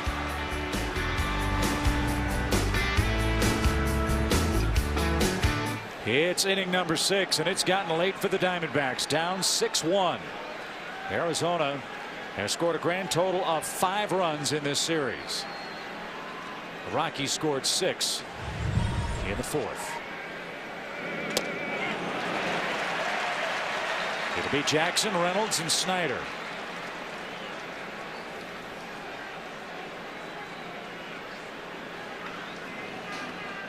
Connor Jackson drove in the only run for the Diamondbacks tonight. He was a 2-out single.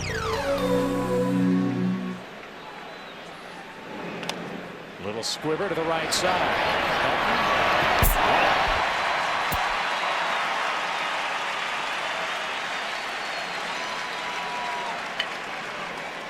Burgess there ahead in the camp.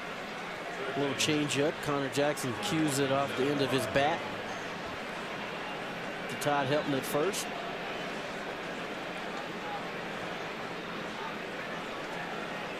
And 6 straight Diamondbacks have been retired after the Upton double in the 4th inning.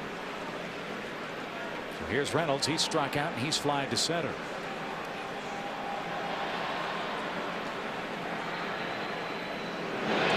This series ends tonight, you can't help but be, if you're a Diamondback fan, very proud of what they've accomplished this year. All these kids have come up probably a year, maybe even 2 years ahead of schedule. Won the Western Division title and have really created a very impressive foundation for years to come. Yeah, they're going through some growing pains offensively. They went through them all year long. All the things that they were able to do during that 90-win regular season have not come to fruition in this series. But I think you both would agree that the experience for Arizona, winning their first-round matchup with the Cubs and then playing this Colorado club, those are experiences that should bode very well for them in years to come. Well, and as you said, a lot of these guys are in the major leagues 2 or 3 years before they were anticipated arriving here. And I think going into the season, the realistic goal for the Diamondbacks was to be competitive, hopefully play over 500 baseball, and they far exceeded those expectations. Yeah, absolutely. And a year ago at this time, the man at the batter's box, Mark Reynolds, was playing in the Arizona Fall League. Here he is in the big leagues in postseason play. He wraps to short. Tulowitzki. 2 men are out in the 6th inning as we come to you from Denver, Colorado and Coors Field. It's Game 4 of the National League Championship Series with Bob Brenly, Tony Gwynn, Craig Sager, Chip Carey with you tonight.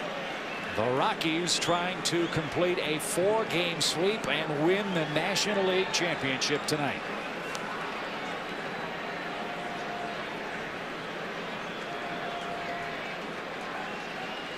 Talking about how young this Arizona Diamondback team is. I mean, the experiences that they've had here in the postseason too will help them as they move forward. In the Chicago series, they really didn't tear the cover off the ball offensively, but got some timely hits and were able to put enough runs on the board to win. In this series, that just hadn't happened. Hit high in the air by Snyder. Holiday will come in. And Herges has retired 6 men in a row. Middle of the 6th inning at Coors Field. It's 6-1 Rockies. The excitement is building. Throws it down. A new season is almost here. Iverson right over the youngster. For a limited time, get 10 games for just $1.99 and see LeBron and the Cavs for free. 10-game packages are on sale now, and best seats are going fast. Visit Nuggets.com or call 303-405-1212 for details. Denver Nuggets basketball. This could be the season. Can you feel it?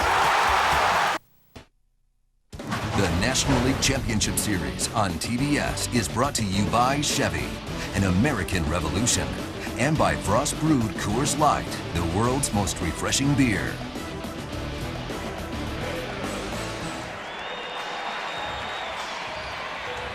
Last of the 6th inning, and Jeff Baker will come on and pinch hit for Matt Herges.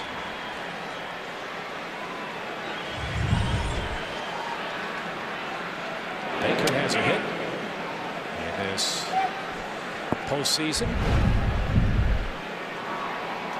Actually has 2 of them.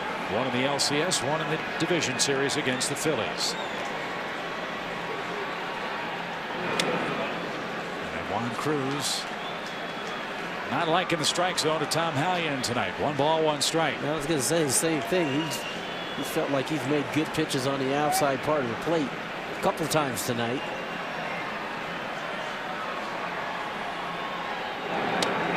Good breaking ball. 1 ball, 2 strikes. Cleveland beat Boston 4-2 in Game 3 of that ALCS. That was at Jacobs Field in Cleveland.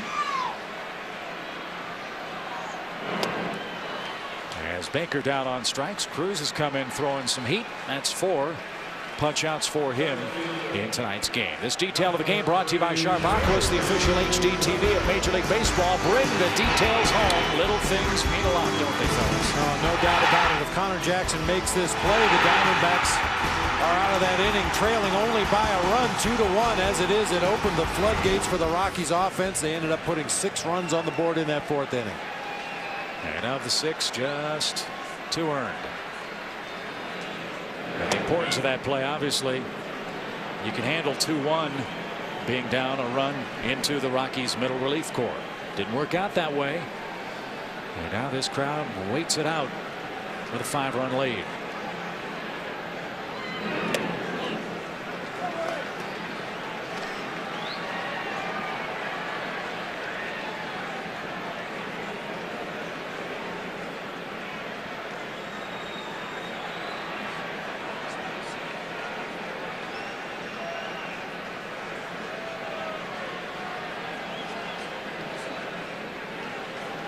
Base is clear for Taveras. He's the man that hit that ball to Connor Jackson at first. And he came around on the Matt Holliday homer to center. It was probably the speed of Tavares, too, who forced Connor Jackson to try to rush that play.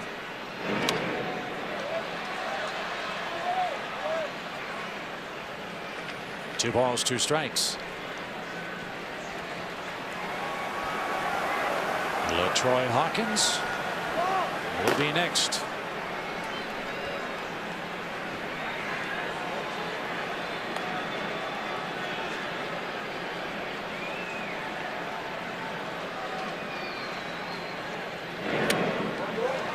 Full count, 3 balls, 2 strikes.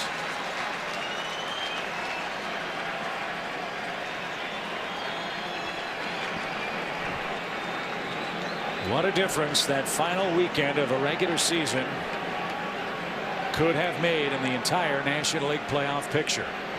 As a breaking ball takes care of Tavares. He has struck out 5 men, has Juan Cruz, 2 outs, bases empty. The fans here in Colorado thought they were done when Brandon Webb beat him on the final Friday of regular season play. Didn't work out that way. Arizona called off the Dogs a bit over the final 2. Rockies got in, and here they are, just a couple of innings away from a championship in the National League. Yeah. Got some help, you know. Sure. Brewers took care of the Padres, and they were to win the playoff game, and here they are, 9 outs away from going to the World Series. I don't think you could ever get anybody to admit it on the Diamondbacks side, but going or looking forward to the postseason, I think the Padres were the team that everybody was a little more afraid of. Certainly the Rockies are a good team, and they've proven that in this series, no question about it. But the Padres, with that pitching that they had in that big ballpark there in San Diego, I think that was the team that a lot of National League ball clubs were a little concerned with going into the postseason. But nobody, and I mean nobody, could have predicted that Colorado would rattle off 20 wins in 21 games played. No possible way you could know that. I don't, no way. I don't even think they thought that. I think they knew they needed to win some games. And like we talked about, they rattled off 11 in a row. Brandon Webb shut them down in the first game of their series. And they've turned around and rattled off 8 more. But remember, 7 more. They were down 2 runs against Trevor Hoffman in the tiebreaker game too. I mean, this is a club that has made everything go their way.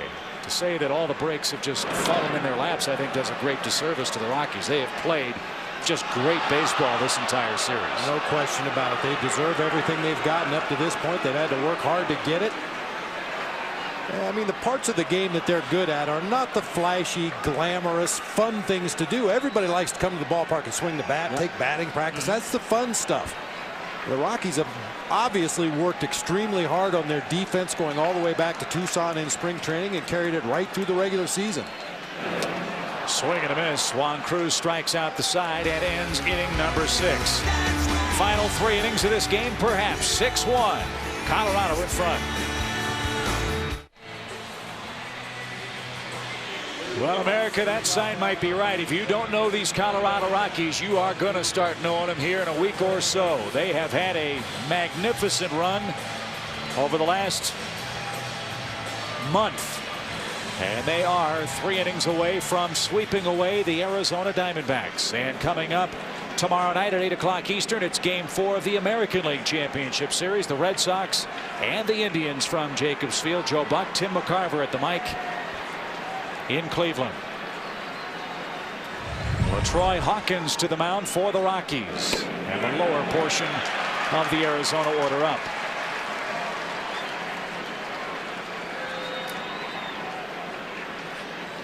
Clint Hurdle was able to get 2 innings from Matt Herges.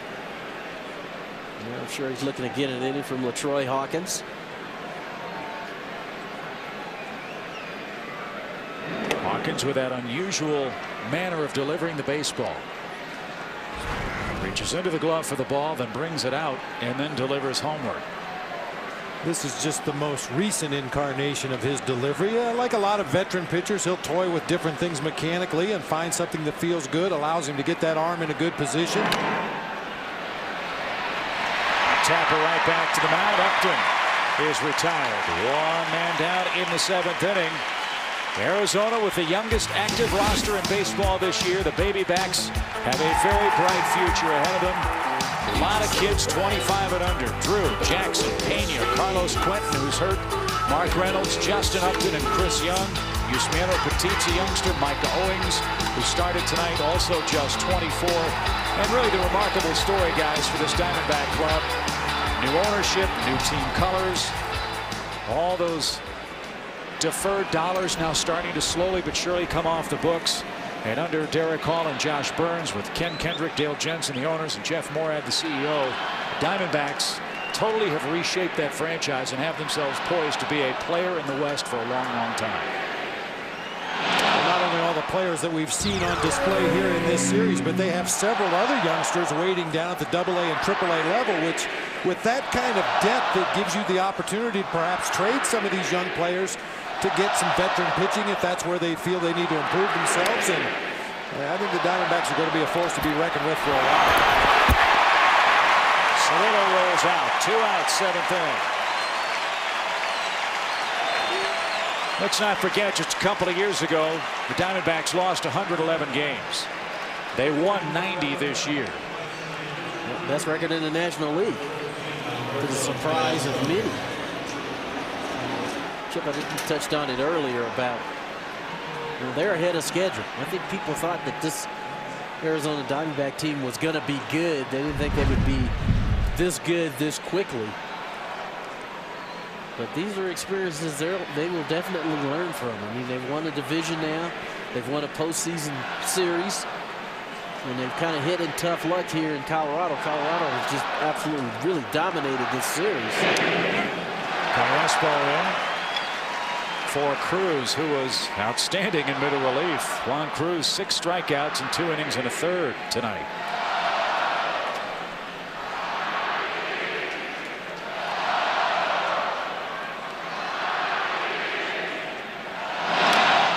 Back to the mound.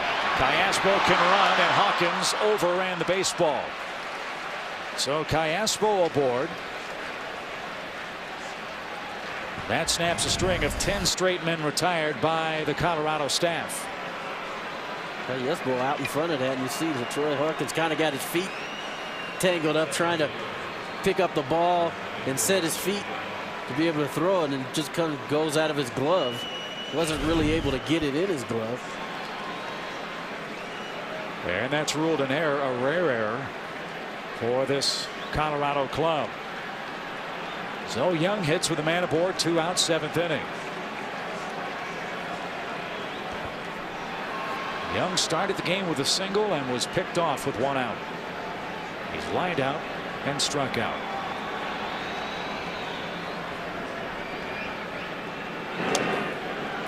Alvarado strikes. Arizona can also look forward, they hope, next year to a healthy Randy Johnson, who's closing in on 300 major league wins. Orlando Hudson will be back. A little low ball too. Chad Tracy, who was a third baseman at the beginning of the season, he went down to a knee injury. Some speculation that perhaps Tracy will move across the diamond to first place and Reynolds will assume his position over there at third. Well, they're a good team. There's no question. The Diamondbacks did all the little things right all year. The little things that the Rockies are doing a little bit better in this series. 2 balls and a strike to Young.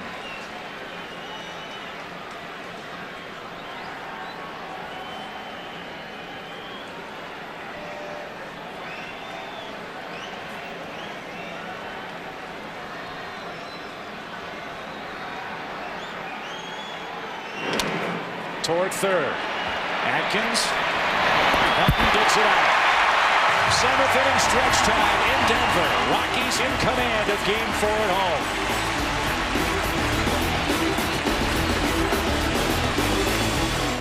Take me out to the baseball game. Are you really taking me? Are you taking me to the ball game, huh? Take me out with the mob. It's Sopranos night. Buy me some peanuts and Cracker Jack. You Cracker Jack. I don't care if you ever get back. Seriously, I do not care. I mean, actually, I care a little bit, but I'm not going to dwell on that right now. For its root beer goes with that hot dog. If they don't win, it's a shame, which you probably feel every day when you look in the mirror. For it's 1, 2, 3, 4, 5 strikes at the old ball game.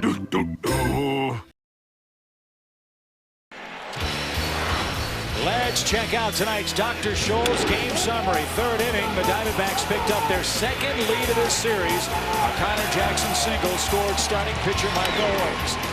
Then Seth Smith in the bottom of the fourth inning, a pinch hit 2-run double after 2 walks. Rockies led 2-1. Matsui, after an error, lined a single to make it a 3-1 game. And then Matt Holliday crushed a 3-run homer over the boards into the pine trees in center for a 6-run fourth inning. Only 2 of those runs were earned. And so in game 4 of our NLCS, the Rockies in command trying to sweep away the Diamondbacks. Neither Owings nor Morales pitched deep enough into the game to qualify for the win, but 2 outruns, a huge story in this series. And tonight's game summary again brought to you by Dr. Scholl's. Home half of inning number 7 in Denver.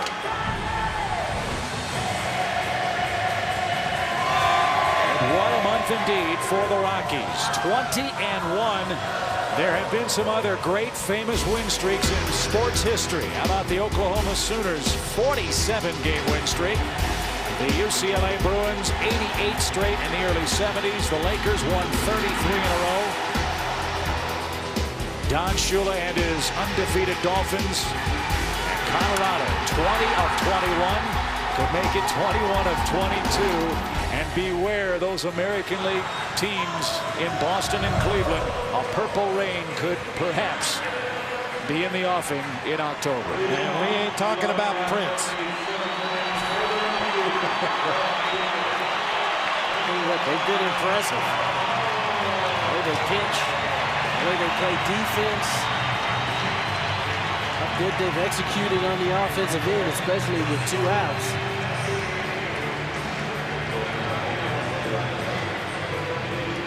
So Matt Holliday will lead off the 7th inning.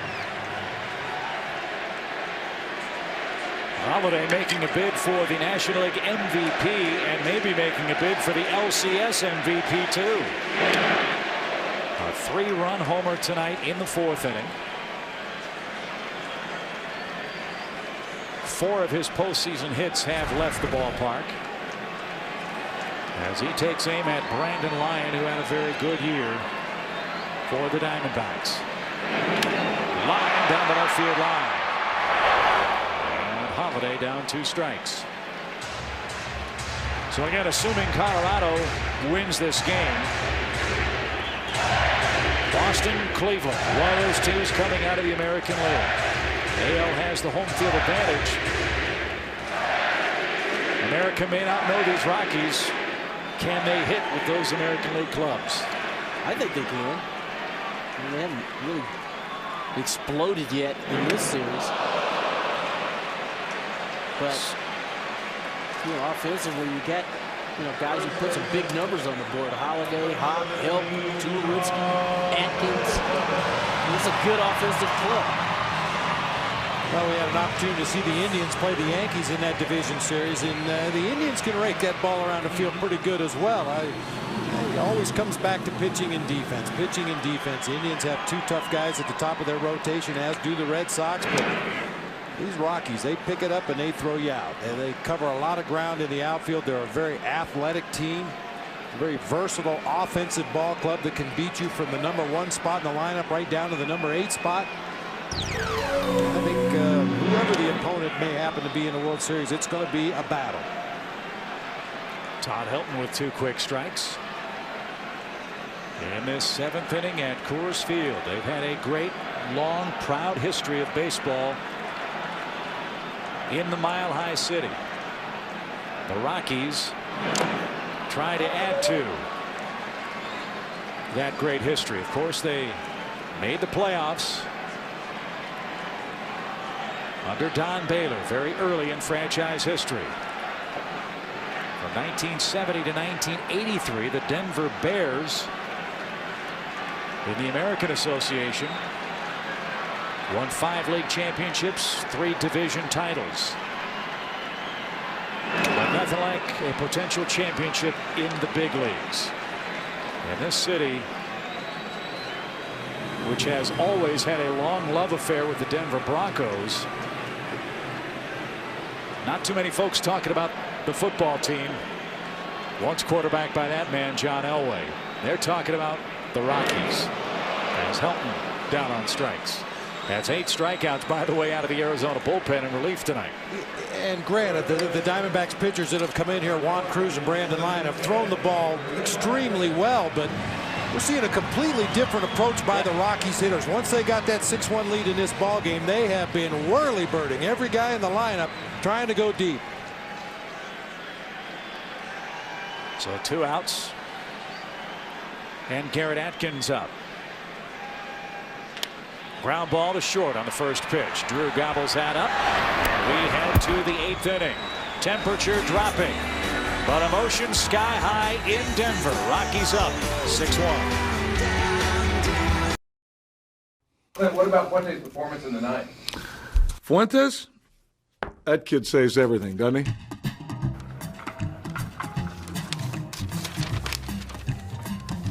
There, kitty, kitty. Here you go, girls. Thank you, Mr. Fuentes. What's the matter, boy?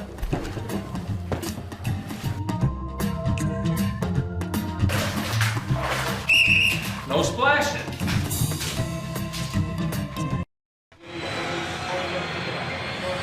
There's your scores. We head to inning number 8 in game number 4. Log on to TBS Hot Corner at MLB.com/TBS Hot Corner and watch exclusive online live coverage of postseason action and play Sonic Live game trivia powered by Nano Gaming.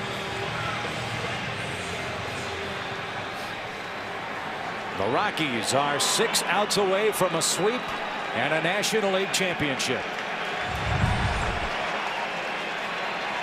Brian Fuentes is on for Drew, Burns, and Jackson.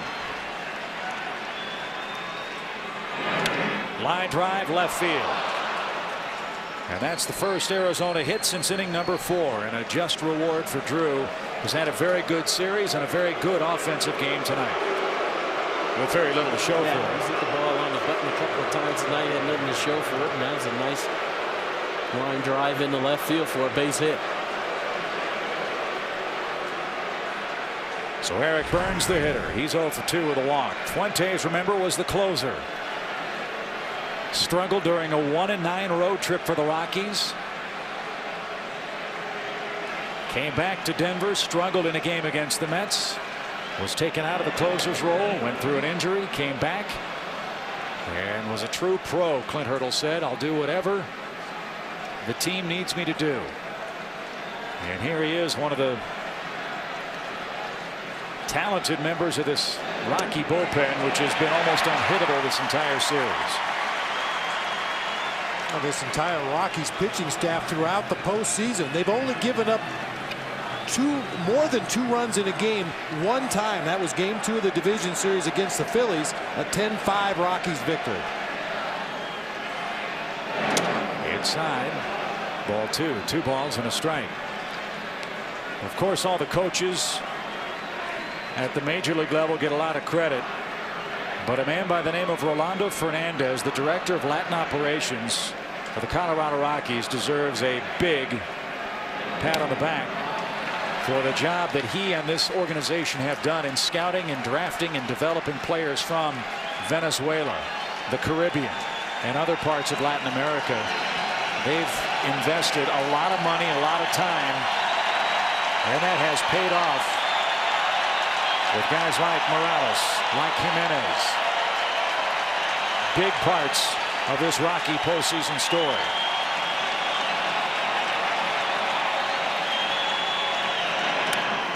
Another pop-up from Burns. That sums up his offensive series. 1 out.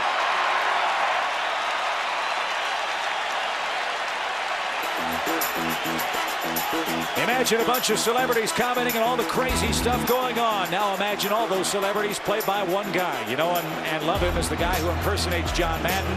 Frank TV starring Frank Caliendo. Coming November 20th to TBS. Connor Jackson, the hitter.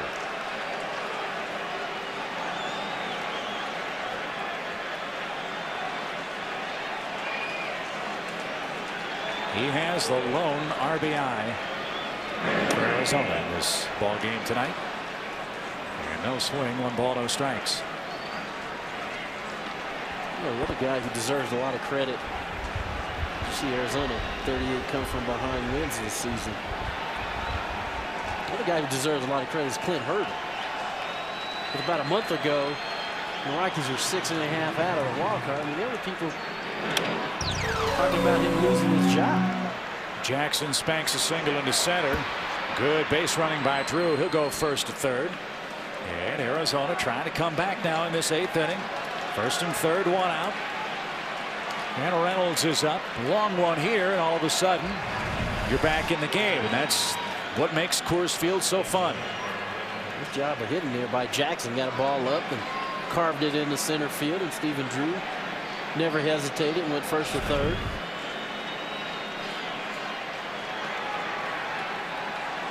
This Rocky bullpen has been incredibly tough.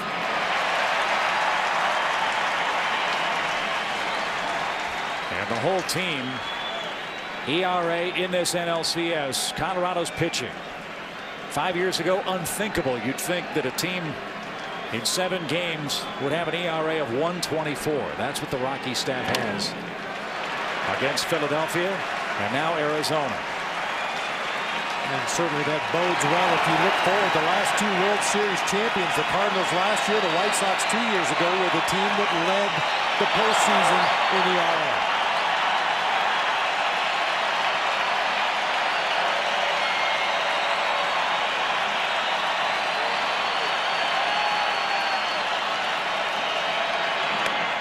Ball, 2 strikes.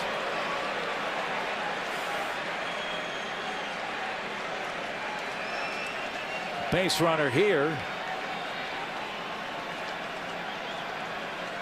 And it gets even more interesting with only 1 out.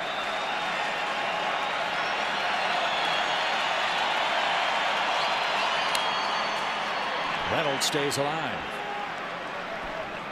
Fuentes tried to go up the ladder there on Reynolds. Torrealba wanted that ball up in the zone. He didn't quite get it up enough.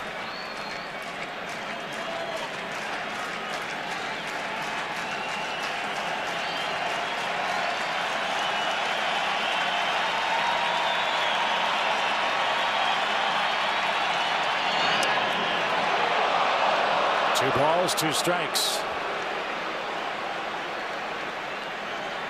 Bob Melvin told us in this series one thing he loves, one of the many things he loves about his team.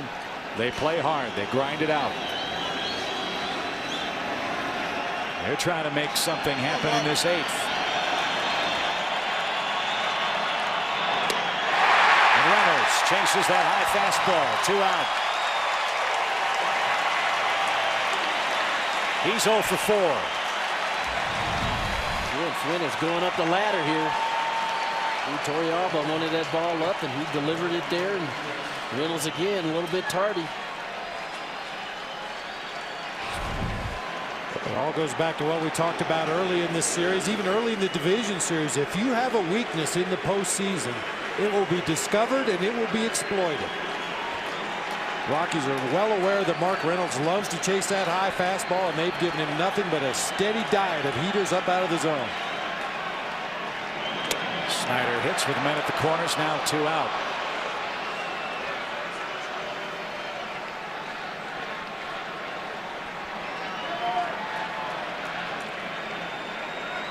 Not to belabor the point, but that's the situation where Arizona really has struggled in this series. Runners in scoring position. And we talked about it before game one. Bob used the term a 90-foot war that Arizona has to win. They haven't run much. They haven't hit and run much. They haven't been able to advance runners much. And frankly, they haven't scored much. 5 runs so far in the 3+ games of this series.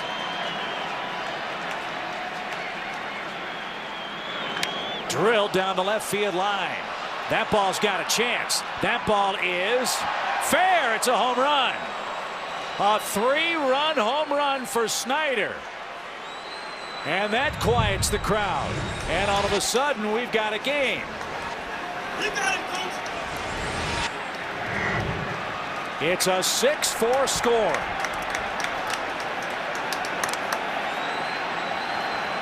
And that's why during these last couple of innings we have used the qualifier if, especially here at Coors Field. Diamondbacks had 9 players in double figures in home runs this year. Chris Snyder, one of them, with 13 during the regular season, goes down and golfs that fastball just inside the foul pole down the left field line. So Snyder's first hit against Fuentes hit a mile, just fair. Where the ball disappears, it's gone.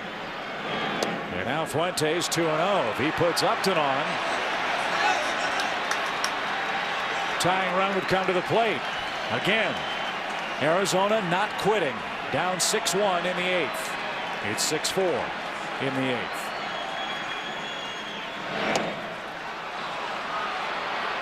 Manny Corpus getting ready for the Rockies.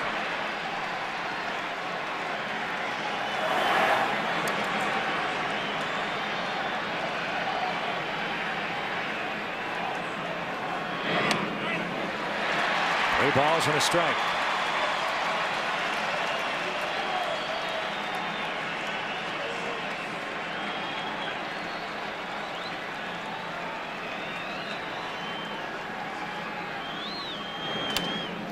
Now it's full. That ball sailed over the fence. There was a hush for this sellout crowd.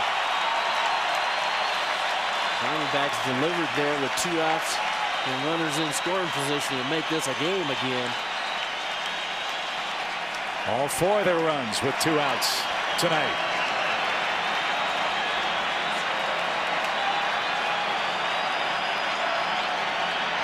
Ground ball just foul past third.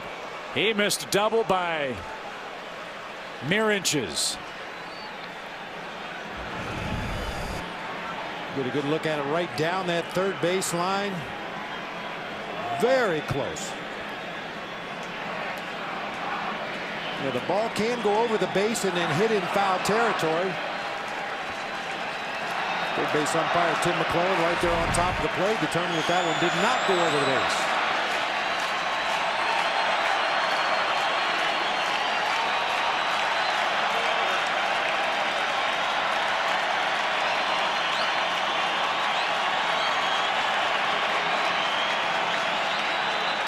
Fly ball left center field. That's well hit. Taveras can't get that. That's going to roll to the fence. Upton around second. He's going to go to third. Relay throw is not in time. A triple with 2 outs. And the tying run will come to the plate in inning number 8. Right there, you got a chance to see the speed of Upton there. He drove this ball in the left center field gap. The ball's down, and he goes down and gets it.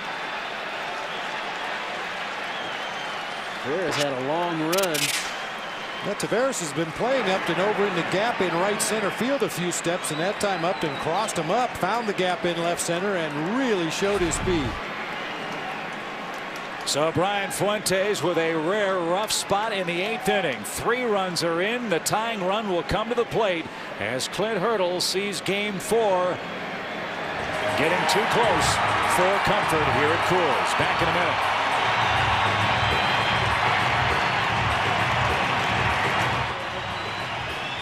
The Diamondbacks still very much alive. Runner at third, 2 outs. Jamie Carroll checks into play third. Garrett Atkins out of the game. On to pitch is the Colorado closer, Manny Corpus. He did blow a save in Game 2. Arizona with a tying run at the plate. Manny Corpus selected as the winner of the DHL presents the Major League Baseball Delivery Man of the Month award in September. He was 8 for 9 in save chances in September, helping the Rockies win 14 of their last 15 games. Finished with a .230 ERA and allowed just 4 earned runs. He will face Tony Clark, who was a big pinch hit hero for Arizona this year. Diamondbacks as a team had 12 pinch hit home runs this year. Tony Clark had 3 of them. One here, and you'll hear a deafening silence in Denver.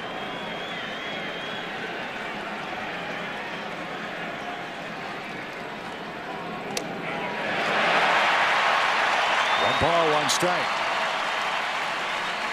The thing about Tony Clark is he has power from the left side to all fields. We saw him in batting practice in Arizona, knocking down the batter's eye in center field. Yeah, it looks like Corpus is going to make him beat him going the other way. Off the plate, ball 2. The other thing about Corpus that Clint Hurdle likes so much is he's not afraid to pitch to contact. Trying to nip off that outside corner.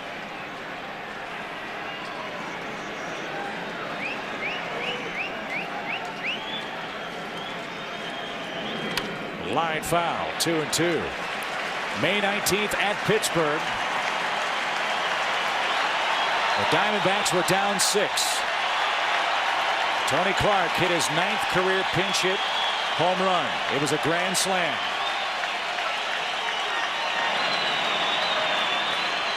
In a 2-run game, the Deuces are wild in the 8th.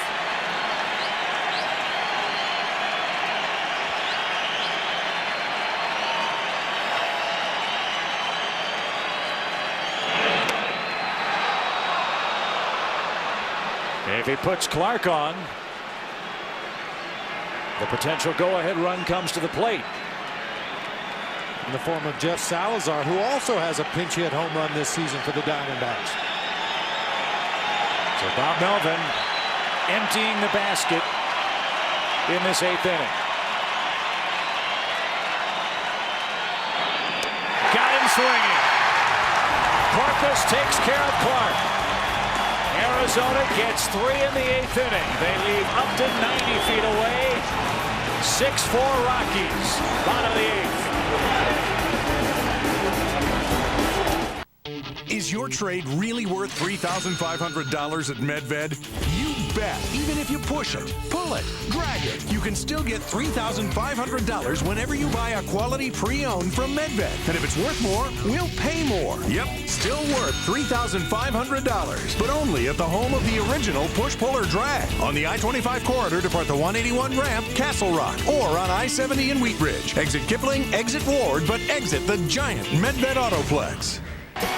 Here's how the Rockies began their postseason run. The Matt Holliday score, in quotes, in the wild card playoff. National League Division Series Game 1, Jeff Francis, terrific. Game 2, Matsui, a grand slam. Game 3, their first playoff series win. In the NLCS, Jeff Francis dazzled in Game 1.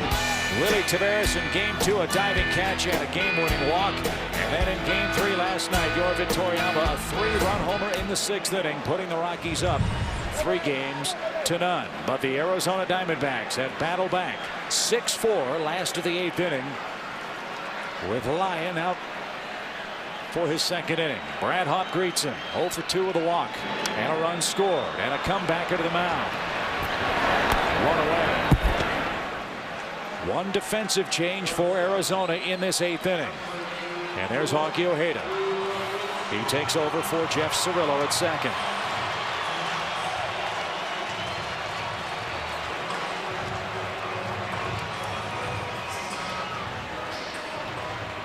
Troy Tulowitzki 0 for 2. He too has walked and scored.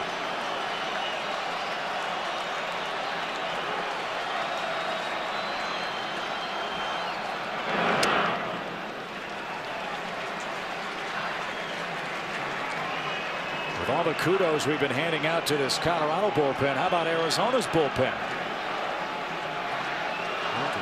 Cruz was outstanding. Now Lyons is coming in for his second inning. He's been outstanding. Tony Peña's been very good when we've seen him.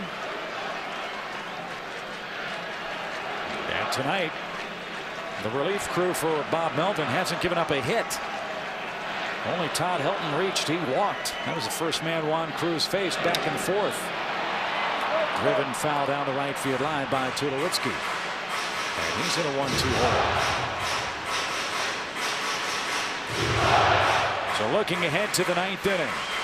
The 9 spot, the 1 spot, the 2 spot, and then perhaps Eric Burns with one more chance.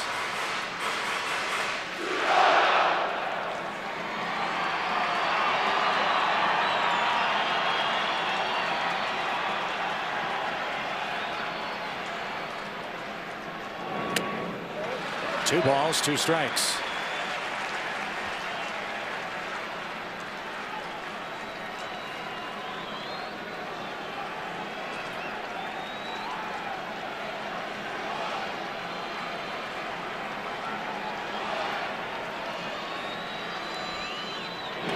Full count. Arizona's bullpen, 23 1/3 innings, 1 earned run, and 31 strikeouts. That's why Bob Melvin was hoping to have a lead or two after 6. Yep.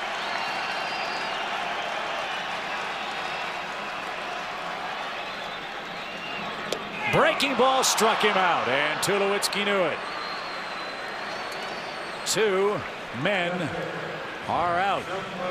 Don't forget to stay tuned for Inside MLB presented by Captain Morgan. Remember to drink responsibly. Ernie, Cal, Frank Thomas, Ron Darling will have all the post-game reaction. And if the Rockies win this game, win the pennant, we will have the post-game celebration and award presentation ceremonies tonight from Coors Field. That, however, is still very much in doubt.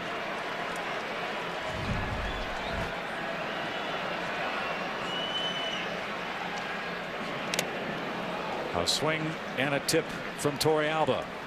He's 0 for 3 tonight.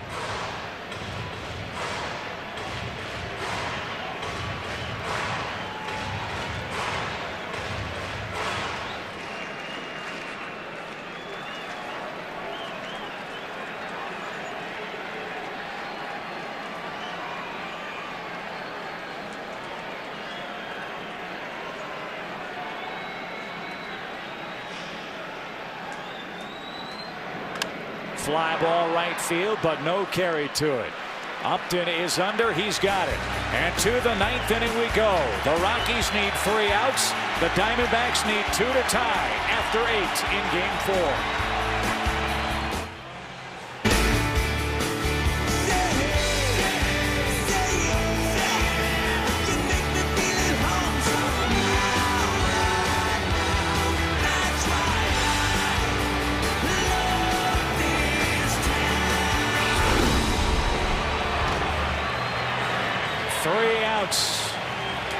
Left for the Rockies as they seek the National League pennant.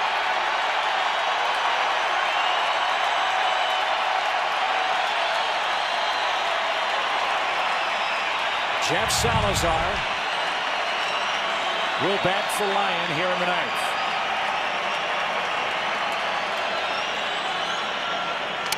Broken bat, grounder to Helton.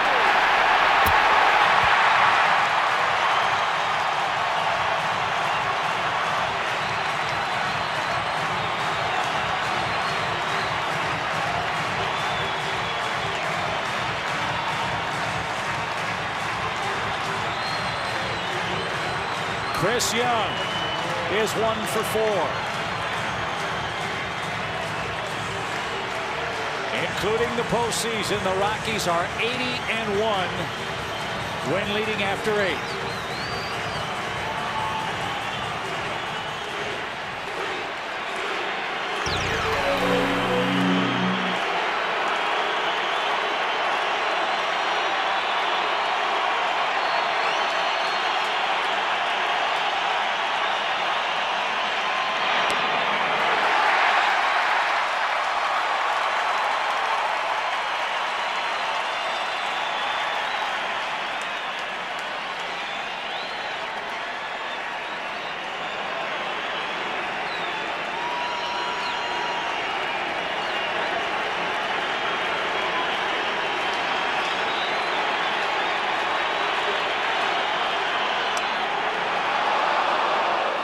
1 ball, 1 strike. Stephen Drew would be next. Eric Burns hoping for a chance at redemption in the 9th inning. Waits in the Arizona dugout.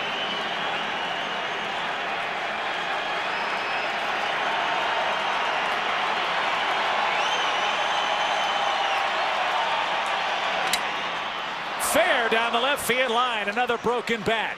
Young around first on his way to second, and we've got action in the 9th inning.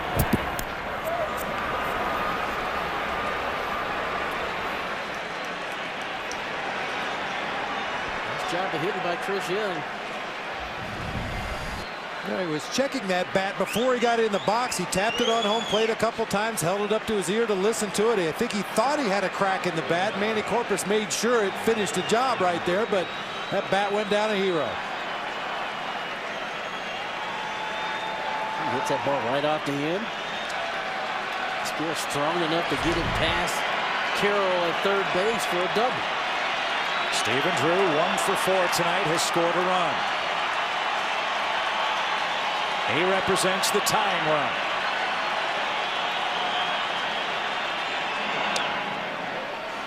And Stephen Drew is the one Diamondback that's had good at bats all night against this Rockies pitching staff. He's hit the ball every time up.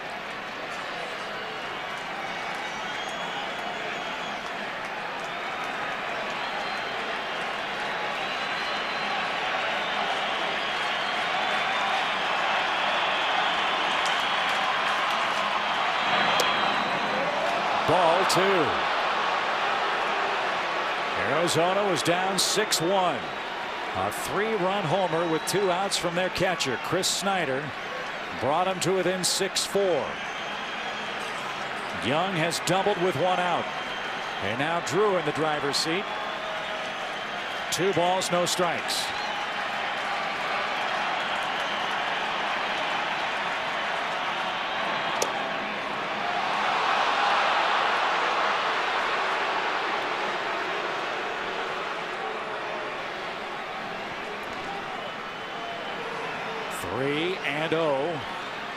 To Drew. I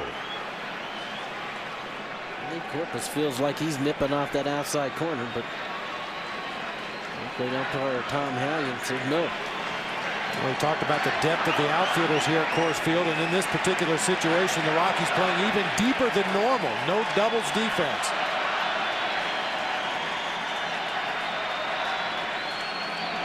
Popped him up on a 3-0 pitch. They let him swing. Matsui, 2 out.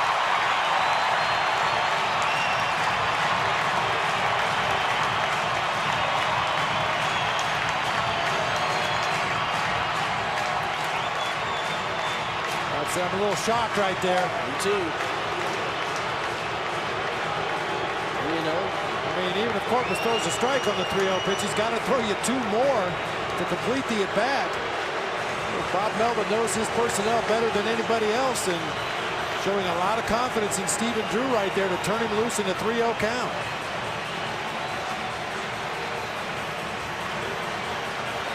So center stage, Eric Burns. 0 for 3 with a walk tonight. Craig Sager reporting before the game that in the pregame meeting by the Diamondbacks, Burns said he was going to lead by example. He has a chance to prolong this game and maybe the season for the Diamondbacks.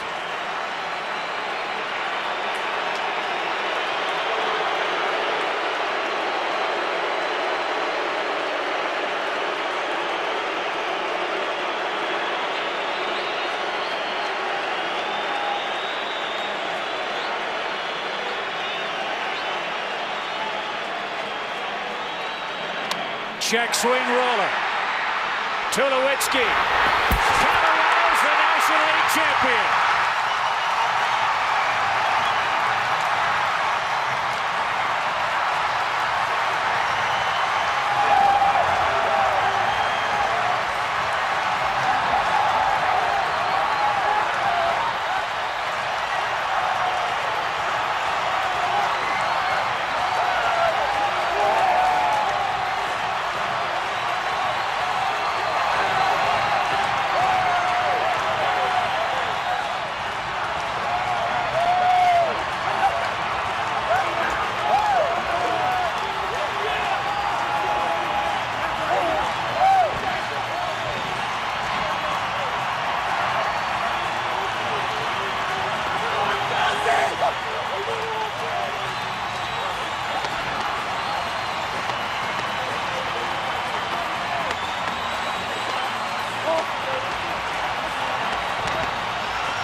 It did happen indeed, and tonight's Chevrolet Players of the Game, the entire Colorado Rocky club. An historic run, winning 21 of their last 22 games. 12 different players with a game-winning run batted in during this 21-1 stretch. Mr. Smith, number 12 tonight. His bloop double down the left field line gave the Rockies a lead they did not relinquish tonight as they win 6-4 and complete our 4-game sweep. In recognition of their outstanding play, Chevy will donate $1,000 to Major League Baseball's youth baseball charities, Chevy and American Revolution. Rocktober will continue. They're headed to the World Series in Denver. 6-4 your final. Back for the award presentation at Coors Field right after this. Are you sure we're allowed to do this? Yeah. Come on, Hirsch, we've Just all done do it. What am I supposed to do? Well, he sleeps standing up, so just go up and push. Then what? What do you mean, then what? It'll tip over. It's hilarious.